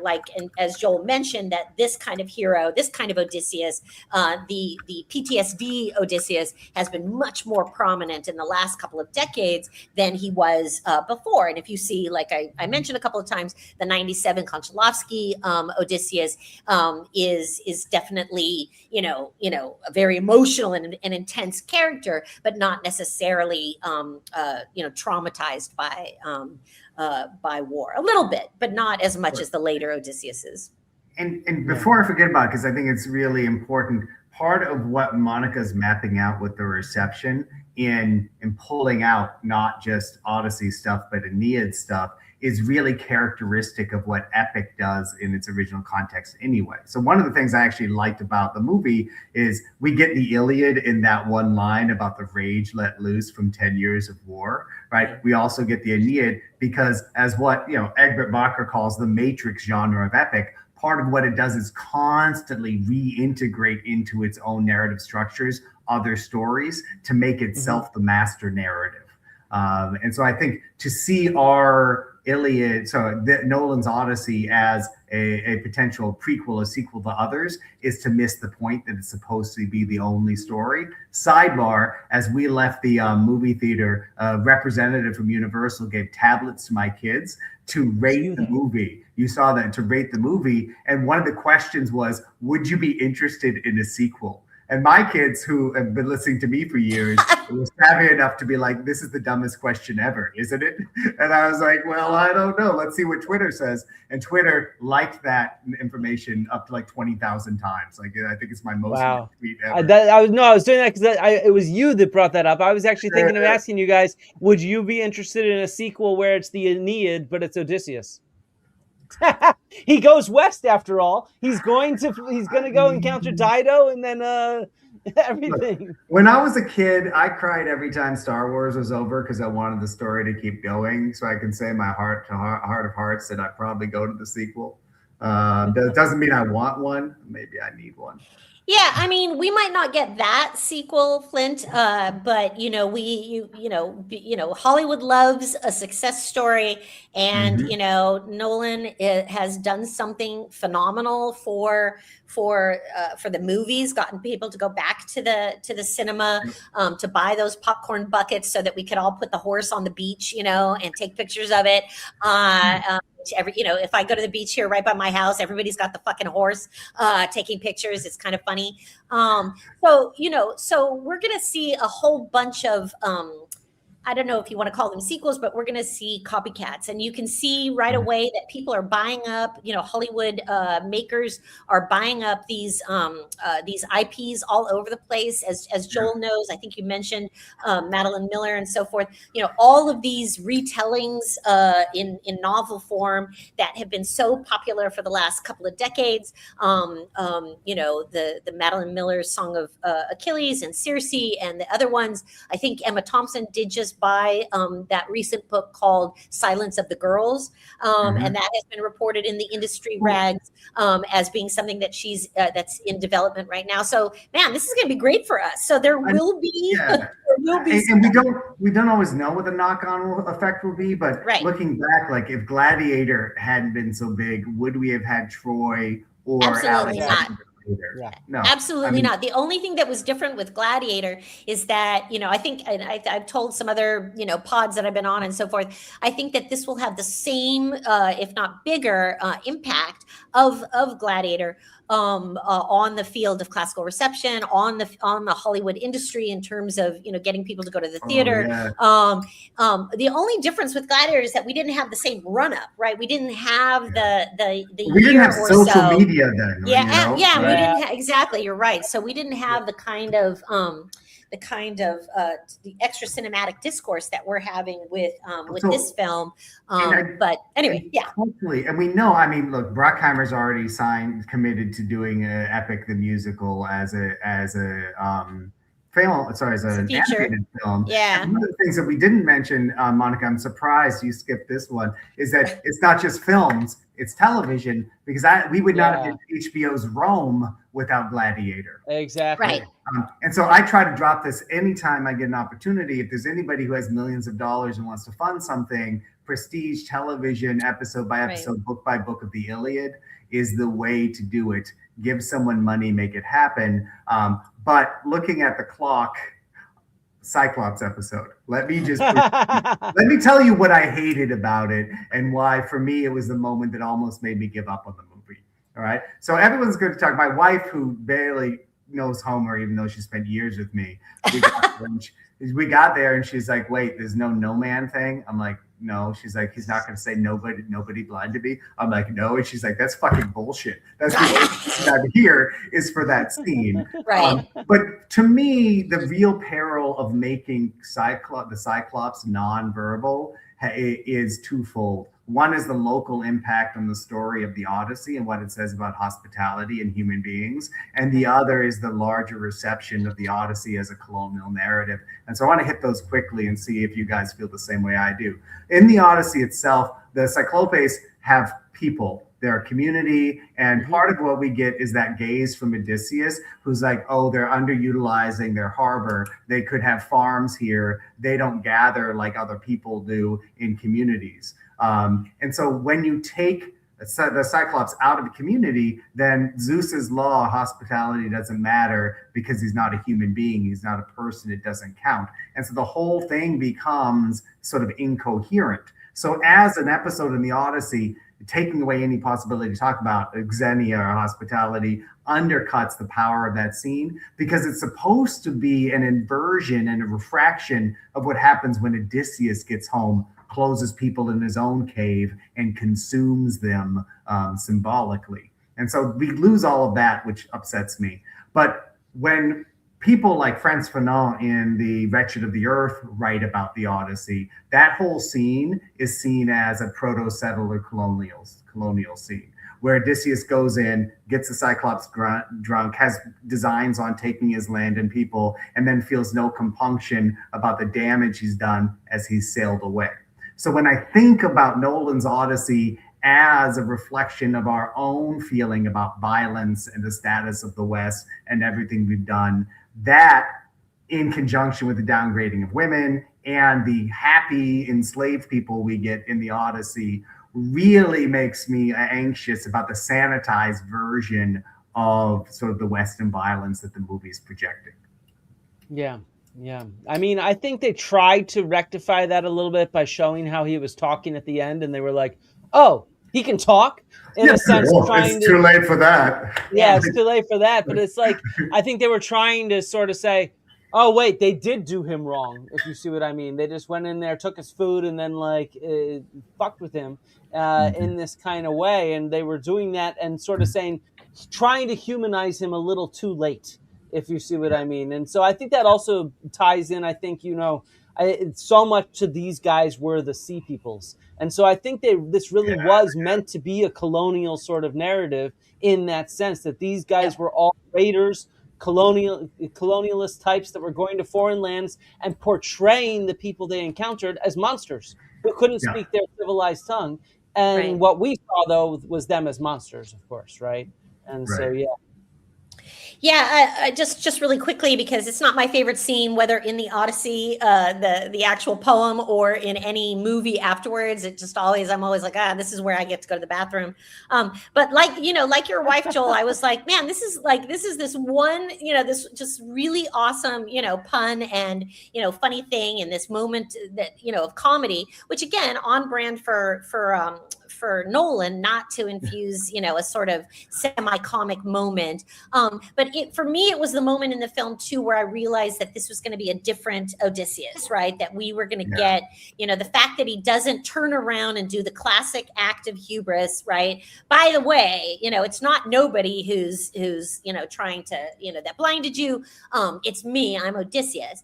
And then, in the poem and in the other on-screen evocations of the story, the Cyclops stands up and says, Father Poseidon, avenge me, the whole famous curse and everything.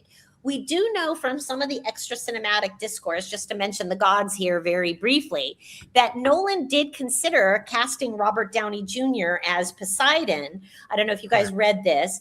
And I did not. And so this, again, could have been just made up, could have been actual gossip. I don't know. But it does, sort of inform our discussion about what Nolan does with the gods, which, essentially gets rid of all of them. Would there have been something else? Would the Cyclops have been more verbal earlier in the scene? We just don't know. But for me, it kind of, when Matt Damon as Odysseus turns around, and I think I recall, I watched for this, but it was really quick. I think he turns around, he sees the Cyclops, at the door of the cave, and he sees like a helmet from one of his eaten men rolling towards him. In a fit of rage, he grabs an arrow and he shoots it at him, right? So that's the moment. And then Himesh Patel, as Eurylochus says, what the heck did you do that for? You're going to make him mad. And I'm like, that's not enough. I want to have the curse. We didn't get the curse. They just ran out onto the beach, right? Which has become also an internet meme with just them running on the beach, back to the boat. So, I kind of feel, again, I don't miss it that much, but I will also mention, because you talked about, Joel, coming out of the theater with your sons getting a survey. I will mention that as I walked up, the two times that my husband and I saw the Odyssey in IMAX, that everybody was talking about the Cyclops. Everybody coming out of the movie theater, the non-classicists, if you will, or the people who took Greek mythology or Greek Civ in college or whatever, everybody coming out of these screenings, it was Cyclops, Cyclops, Cyclops. Like, I was listening to them because that's what I do. I eavesdrop. But everybody was talking about that scene. So, maybe just in terms of the visuals of it and the impact on the audience, they were like, you know what, we're going to cut out this dialogue that's dear to the heart of, the nerd classicists. But, we're just going to make this just a fucking awesome thing to look at. I mean, who has ever seen the Cyclops with the eye of, what do you want to call it? A vertical eye. Like every Cyclops has an eye this way. It has a horizontal eye. I agree. I thought that, like, it was a scene where I went in knowing there would not be the whole nobody pun. And I was very upset about that because I love that. And I was like, I'm not going to like this Cyclops scene. I left thinking this was a badass scene. It was like really visual and audio. It was very loud and there, and they spent 3 days, right? 3 days in the cave. Joel, is that? I mean, from the poem, I remember, and by the way, they spent a long time there. It went on forever. Beautiful. Nestor's Cave. I've been there. I've been in there like several times. It's right outside of Pilos on the coast of Navarino area. Me too. It's beautiful. It's a beautiful, beautiful cave. It has archaeology in it as well, which is why I was surprised they filmed there. But filmed there. I know. Yeah. Sorry, Joel. No, it's fine. As I told Clinton the last time we talked, the Cyclops scene is probably the most well-known scene from the Odyssey, and it's most well attested in early Greek art. And I think it is the place where you pivot as you tell the story. You decide, which Odysseus am I going to have here? I personally think it's a Homeric innovation to make the blinding of the Cyclops the cause of all of Odysseus' suffering. It's something that's so embedded in the Odyssey, but there's no indication that it is a big part of other narrative traditions. And so what Nolan does instead is he pushes that to the side, defies our expectations, and makes that other big trick of Odysseus, the wooden horse, the cause of all the problems, which I think is a perfectly legitimate narrative approach. It just takes away, it just defies our expectations of getting that little joke in there. I just want to put in some audience participation. Really enjoying this we just got. So one person's enjoying us. Thank you, John. No. We have several hundred people watching. Thank you so much. Yeah. So what do we have time for? Do we have time for a favorite scene, or do we want just a favorite vibe, or what do you guys want to talk about? You want to talk about a favorite scene, or you want to talk about how it sounded and how it looked? What do you want to do? Well, let me just say a sound and look thing, because I was thinking about this a little bit yesterday. I've been a little critical of some of the characters, and, my favorite scene in my version, in my movie, I would do this or that, or, comparing it to earlier Odysseys and stuff. I will say, as a boat person, I am the sea peoples. As a person who grew up around boats and did a lot of boating in my life, I want to say that the scenes that were shot on the open seas, were just absolutely amazing and just absolutely transported me and the people I was with, in the IMAX, in the 70 millimeter. I'm sure they're probably even awesome in any of the formats that your viewers and your listeners have been able to see it. But the trim of the boat, was impeccable, right? The beam reach, at that perpendicular, that sort of fast, trim of the sail that you do to go into the open ocean was just, spectacular, perfect. Any sailor who was watching that would have been impressed and would have felt the salt spray on your face. Some of the maritime archaeologists were like, it's a Viking boat. Yeah, it's a Viking boat. It's a wooden boat. Where are they going to get one?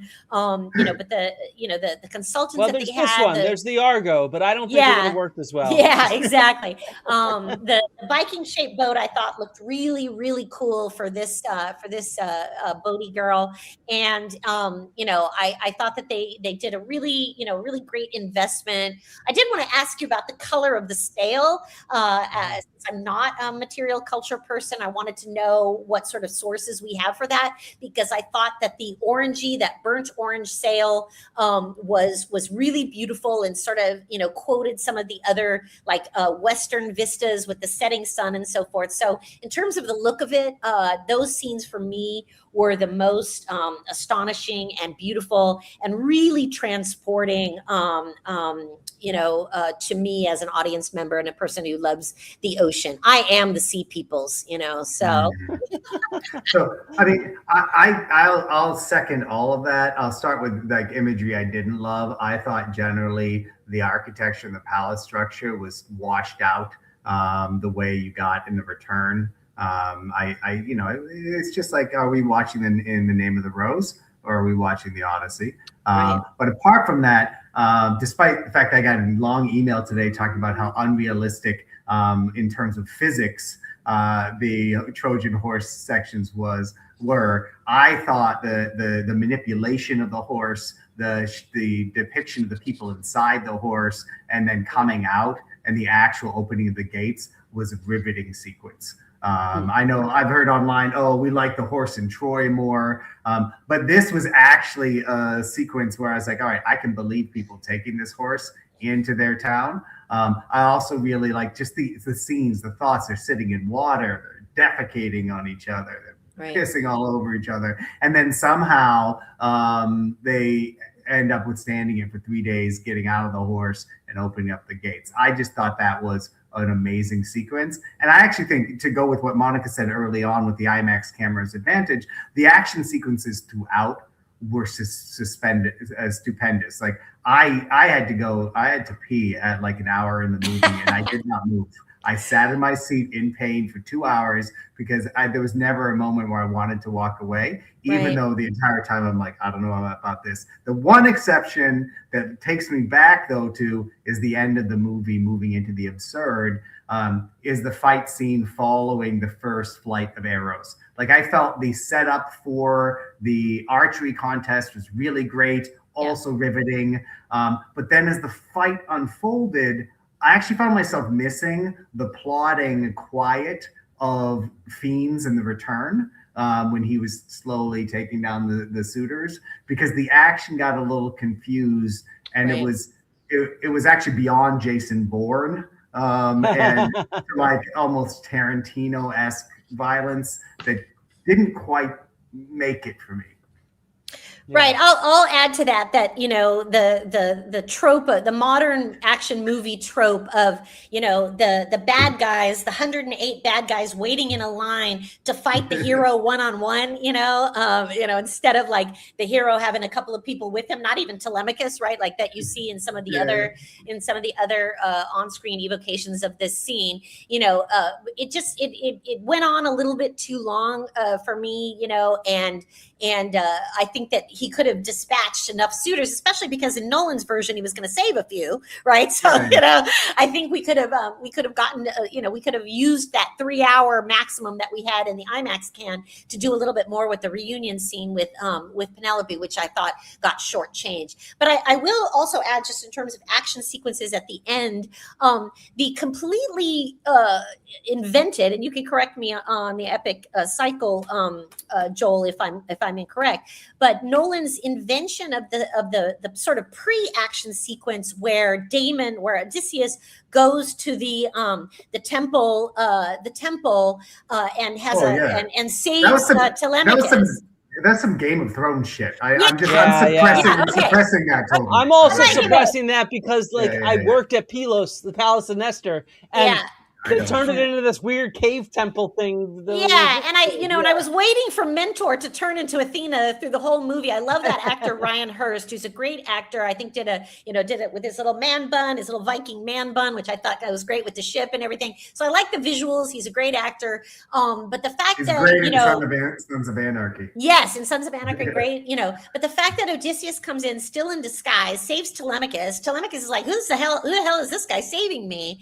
And you've got this little little group of, the assassins pretending to be priests and whatever. I thought it got really muddled there. And I thought that was a waste of a few minutes, Also, that could have been used more productively elsewhere. I mean, there's an actor who's Michael Vlamis, who's one of my favorite actors from Roswell, from the TV show Roswell, and one of the only other Greek actors in the film, by the way, who plays one of the assassins disguised as a priest. So we do have the theme of disguise.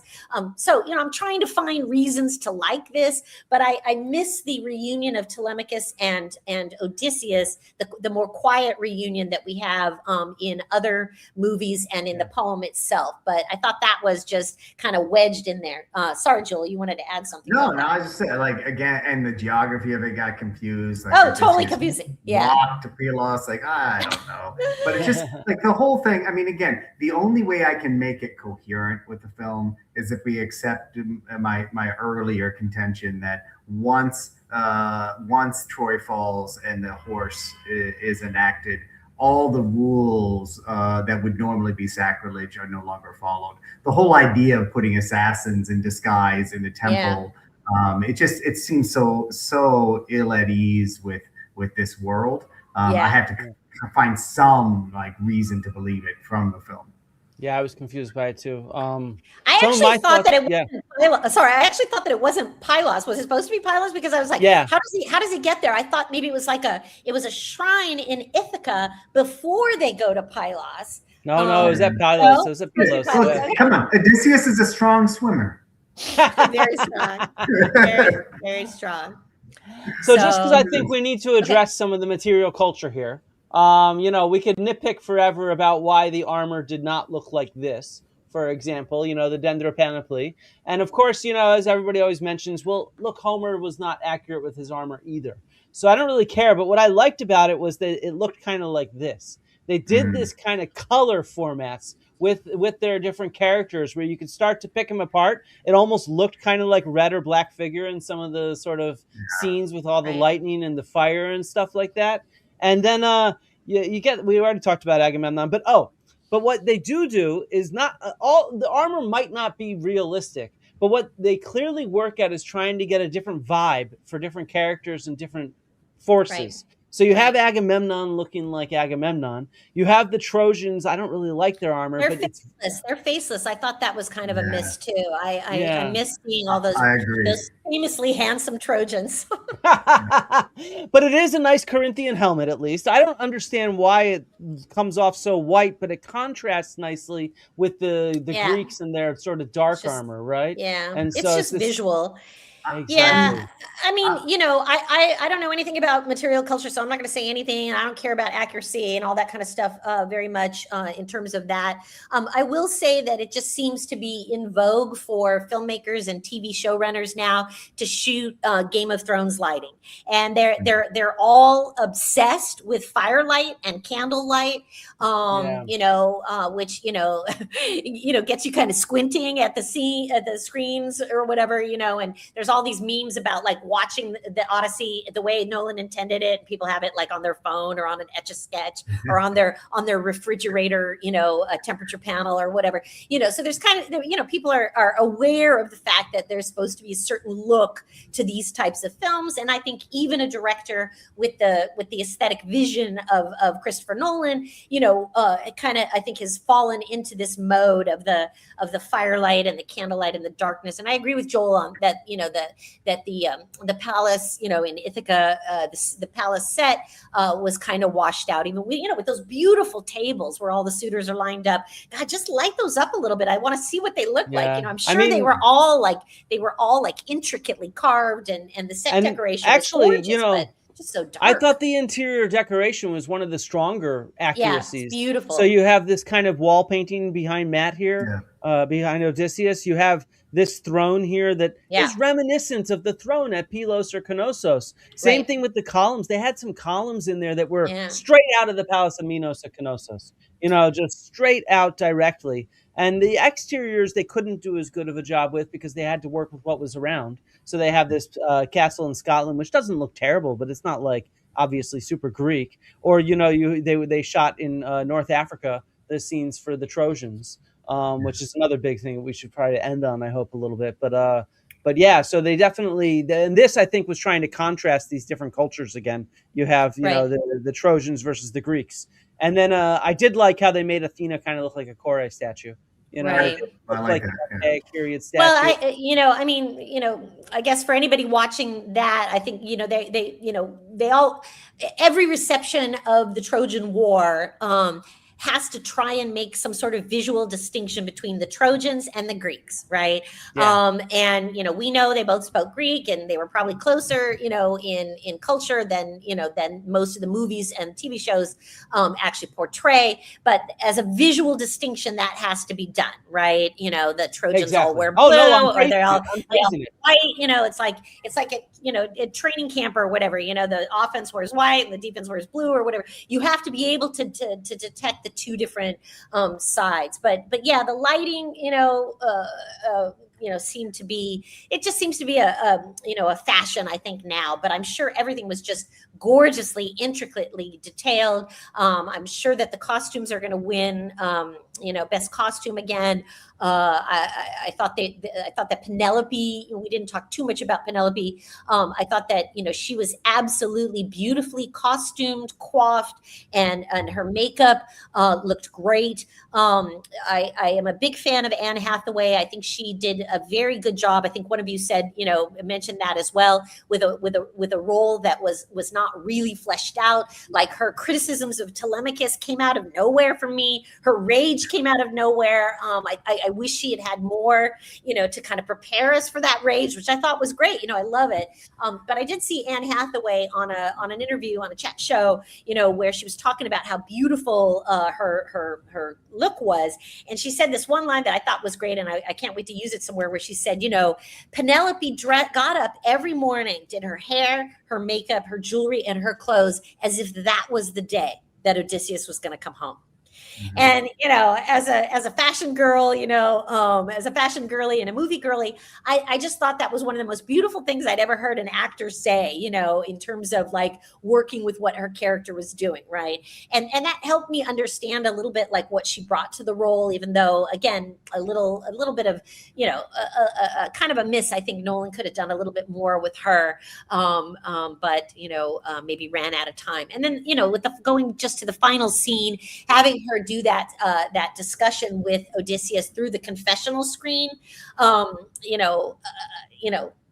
again, I think it lost a little bit of the power of the scene for me, and it seemed everything at the end seemed a little rushed. The scene where Eurycleia sees the scar on his leg, which of course we got the anticipatory image at the beginning, with the fighting of the boar and so forth, that we have to remember 3 hours later. But Yeah. yeah, so I mean, I thought the whole thing was a little rushed, unfortunately. Like at the end, the yeah. Lystragonian scene, like even just in the middle, they have this scene with these guys, and they come across some woman in the forest or a kid, I forget what it was, and then Yeah. all of a sudden an entire army appears, and it's just like they're clearly rushing this to get this done. And Well, so, to be fair, in the Odyssey itself, the Lacedaemonian scene is like a handful of lines and 11 ships are destroyed. So, but you can do a lot more in a handful of lines in a poem than you you're can right. in You're right. 2 Yeah, minutes in a you're right. movie. Well, Yeah. and obviously that was in there because it looked cool. So instead of Yeah. having the Phaeacians scene, which maybe would have cost more to do another setup or whatever, they went for a fight scene, for an action sequence, which was really cool to look at. Shot in a forest and so forth. So I think that's why they had that scene. Although I do think Nolan missed out on doing the GPS enabled Phaeacian ships, which I think would have been if I were Christopher Nolan, would have been top of my list of things that you want to have cool ships. But again, I really liked the maritime stuff. Just to summarize from my perspective, the material culture world, Flint, the Iliad and the Odyssey presented their audience an amalgam of different cultures and times that that functions as a fantasy of their past. And Nolan's movie does that for us. Right. And so I found it coherent enough. I mean, I was more bothered by the Viking ship than Monica was, but it's probably because I'm Norwegian and Danish, and I went to Norwegian summer camp and play acted Viking as a kid. So every time I saw it, I was like, "That's a Viking ship." But you know, I mean, generally speaking, everything there was part of our past, our historical past, and it worked for me. Yeah, I actually wonder if these Lystragonians being so badass and in clearly iron armor, if they're the Iron Age that's coming. Yeah, I've heard people suggest that as well. Like it may be the future, right? But who knows? I mean, the important thing about that scene, as in the book, as in the epic, is that it suddenly and inexplicably kills a bunch of the men, right? Yeah. Like Odysseus loses 11 ships like that. He loses 2/3 of his men in that scene, and there's no explanation for it, which is fine. And from a filmmaking perspective, it's kind of cool because Nolan cast a whole bunch of 7 foot tall dudes to play the Lastragonians. And I don't know if you guys have seen in the extra cinematic material now, and Damon has talked about it in his interviews. He had a stunt double, a 4'5" woman, a Canadian woman, a stunt woman called Devin Dalton, I think is her name.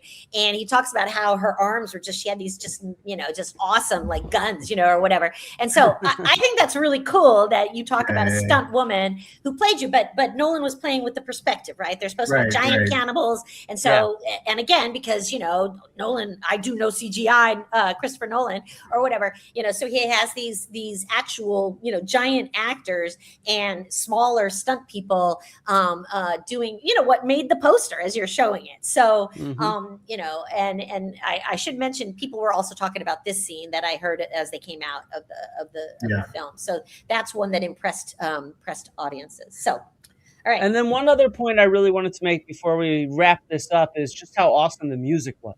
The composer, what's his name? Ludwig Göransson. Ludwig Göransson. Mm-hmm. Yeah, he did a ton of research into sort of Balkan and Greek style music, folk music. And he actually specifically focused on this Albanian folk music that I know pretty well, which is polyphony, which is a UNESCO heritage protected musical style where they have multiple voices singing at once. And there's these kind of bars and stuff. And then he recreated some of the original sort of pipes that could have been used from the past. So if you guys would humor me for a minute, I got a minute worth of Albanian folk music to listen to. My wife is Albanian, so we can compare it. I think it's pretty dang cool.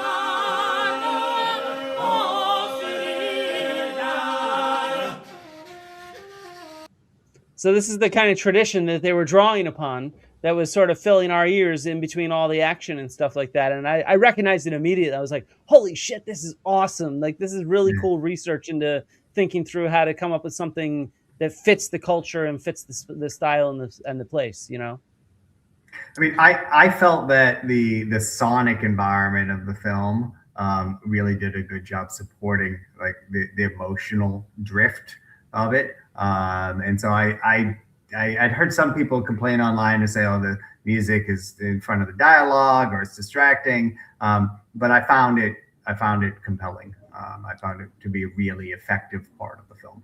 Yeah, it was super awesome. I thought so too. I loved listening to their recreated Aulos music, which is pretty cool. I thought there was too much clanging of bronze. Like after a while, I was like, okay, that's enough of the clanging. And then in the sequence when there is no music, when we don't hear the siren song, right? When the whole thing gets muted, it's muffled. And we didn't talk about the siren scene, which I thought was kind of well done, in terms of what Nolan wanted to accomplish. But the muting of the sound there to mimic the wax in the ears of the sailors, the voiceover of Himesh Patel, right? Also foregrounding that actor. What did you hear, Odysseus? And the one sailor, right, who jumps off and swims toward the ladies on the rocks and the bones and so forth. That was well done too. So I'm pretty sure Ludwig will probably win his third or fourth Oscar on that one as well. So he's worked with Nolan before. Yeah, yeah. So I have time to answer a couple of questions from the chat. I know that Joel is an important administrator, whereas I'm just on sabbatical Yeah. Wait, we need you, Joel. You can't Yeah. leave until you give your ranking out of 10 for the movie. All right, I'll give you the ranking and then I'll sneak out. So I'm about 7 out of 10. And that's how I've been. At the beginning, I think I was 6 out of 10. So it's trending upwards. We'll see what happens after more conversations like this. But no, I seriously, though, to go back to what I said before, I think a crucial part that we're missing when we talk about a film like this is not just the text, but the paratexts, the things that come before it and after it, and how our conversation advances our knowledge of it. So every time I do this, I think it's inching up a little more. So anyway, thanks, Flint. Nice to see you, Monica. Thank you, Joel. Good to see you, Joel. Emails, and I'll see you guys all again soon. Okay, sounds good. Monica, where would you put it at? In terms of my own personal enjoyment, as an audience member, I would probably say somewhere between 7 and 8 as well, 7.5. In terms of an event, that's going to influence us and bring, I think, just only benefits. Even if there's going to be some snarky, critical responses and so forth, which I think are great. I mean, I give it a 10. I mean, how can you not just be like over the moon about this wonderful, investment that one of the greatest, filmmakers of our time has chosen to make, with his favorite actors, with his brilliant crew, and it's just going to keep on giving benefits to us in the classical reception field, in the humanities, in the literates, the literati class, in writing about it. And I think it's going to get better on reviewing, as Joel just mentioned, that even his estimation went up.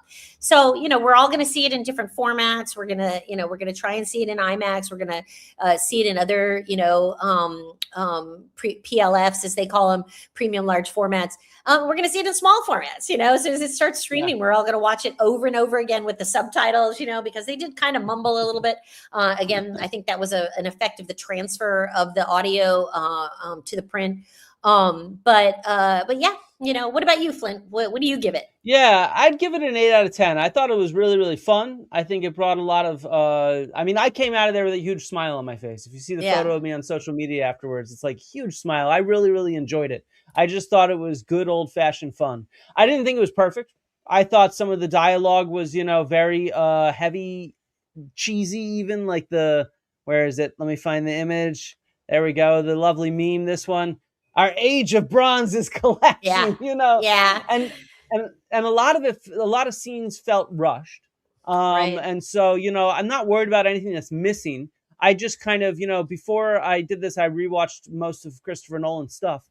Right. And, so he has some big epic movies like this, some of the Batman ones, but he has other ones where it's very, driven by the characters. You have a little closer look at them. And I thought this one was just a little too big for it to get, say, a 10 out of 10 or something like that. But I still thought it was really, really great fun.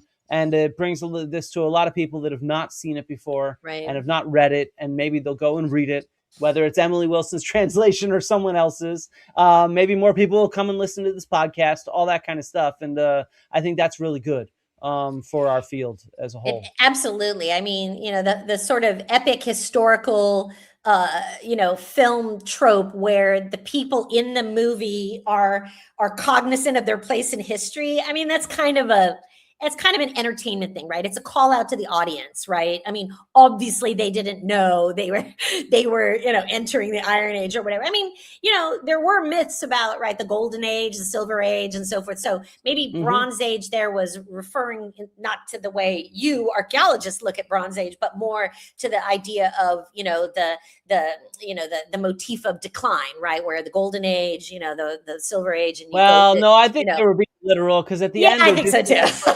The writing's going to disappear and they'll sing about the songs. The only songs will remain. Yeah. So, but that's a film trope, right? Where going back to the 1950s epics, right? Where the Romans are like, well, an age of Christianity will come, and it's like, okay, like, how do you know that, but so that's a pretty typical epic movie motif, right? So I don't fault Nolan for doing that, because that's what filmmakers do. They watch other movies. So I did see one of the questions really quick. I know we're wrapping up, but they did, the dog scene is one of the most the scene with Argos is one of the most authentic parts of the movie, actually, that is authentic to the Homeric text. So that is in there, as Joel will tell you, and Flint study will. ancient animals. This is one of the biggest scenes where you see dogs as pets. I study ancient animal bones, and to be honest, I've seen a lot of butchered dog remains.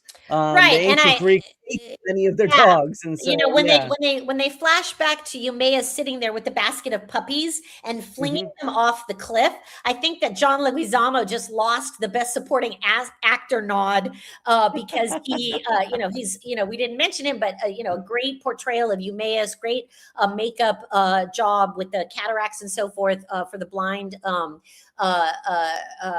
servant Eumaeus. But the fact that he threw those puppies off the cliff, I think that is unforgivable, and I don't know why Nolan showed that. But then he sticks up for Argos through the rest of the movie, right? And protects. And Nolan even uses the moment right after Argos sees Odysseus, passes away, right? The tail wagging, and then still, very emotional. But he uses that moment for Telemachus to recognize Odysseus as his father. Right? He sees that the dog recognizes him. Yeah. So Nolan parallels the dog with the son, So that's not how it happens in the source material, and most of the other screen versions. Nolan innovates that, but I think that infuses that moment with meaning for the audience even more, right? Which we know modern audiences, are gonna vibe to the pet dog, to the dog human bond. But the fact that Telemachus also recognizes him through that moment makes it a trinity of emotion, right? So, I fully agree. I guess before we wrap this up, I do want to give my two biggest critiques. Okay. One of which is the choice to film in Western Sahara. I think that politically was a big mistake. I don't know why they chose to do that. I think that's just silly to film in occupied territory. It's just a political minefield. And then another mistake was made by Zendaya when she wore artifacts as earrings to the premiere in London. And that's a big ethical no-no that promotes looting and stuff like that. And so to wear looted earrings, that we even know which horde they came from in Iran, they're Persian earrings. And so, that was something that you wish that she had spoken to somebody before she borrowed those earrings, like somebody who would know how archaeologists would react, if you know what I mean, because she got a lot of flack for it on social media. Yeah, and rightly so. I mean, there's so much you can wear, and all those appearances. She was wearing like 3 or 4 different outfits. So luckily, she wasn't wearing them that long. But the internet is forever. So people did rightly criticize her for that choice. Yeah. Franklin, they're real artifacts, not replicas. They were legitimate artifacts from a horde in ancient Persia that had been smuggled out of the country, I think in the 40s. So before the UNESCO convention, so they weren't illegal, but they still promote looting and this kind of ethics and stuff. Yeah, there was briefly a little video showing the jeweler making them into earrings or something, as they were probably like decorative, dress or cloak, discs or whatever. And then that video disappeared, where after the criticism, the jeweler making these cool earrings. So that was justifiable criticism. I agree with you on both of those points. And just to make sure that people are clear, this was not in the film. This was at the premiere in London that she wore this. So it was not part of the actual film. Yeah, you can see what Big Ben. You can see Big Ben in the background. Yeah, I was going to say. Yeah. And luckily, she changed her clothes right away after that. So all right. Any last words you want to put out there for the people of the internet? Oh, me? No, just, thanks everybody for engaging. And if you are any of my former or current students out there, please do write to me. Same email as always. Yeah, I hope that we get lots more of these projects. There's a couple that I'm working on that I can't talk about, but hopefully we will talk about them later when they hopefully now get funded, because we are going to have a lot of ancient world productions coming up. Cool. Well, get in touch with me. I'd love to cover them. I will. I'm always here for you. All right, cool. Well, thank you all for stopping by. And if you're catching the recording, well, perfect. Leave a comment and leave a like. And let's listen to my theme song. Rhymes and riddles, tickle, tickle, giggles, squiggle, jiggle, fiddle, Flint and Dibble.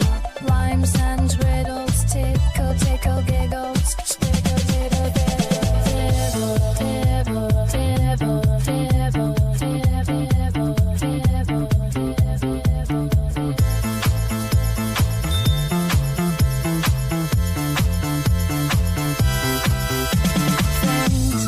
Dibble, Flint and Dibble, Flint and Dibble, Flint and Dibble.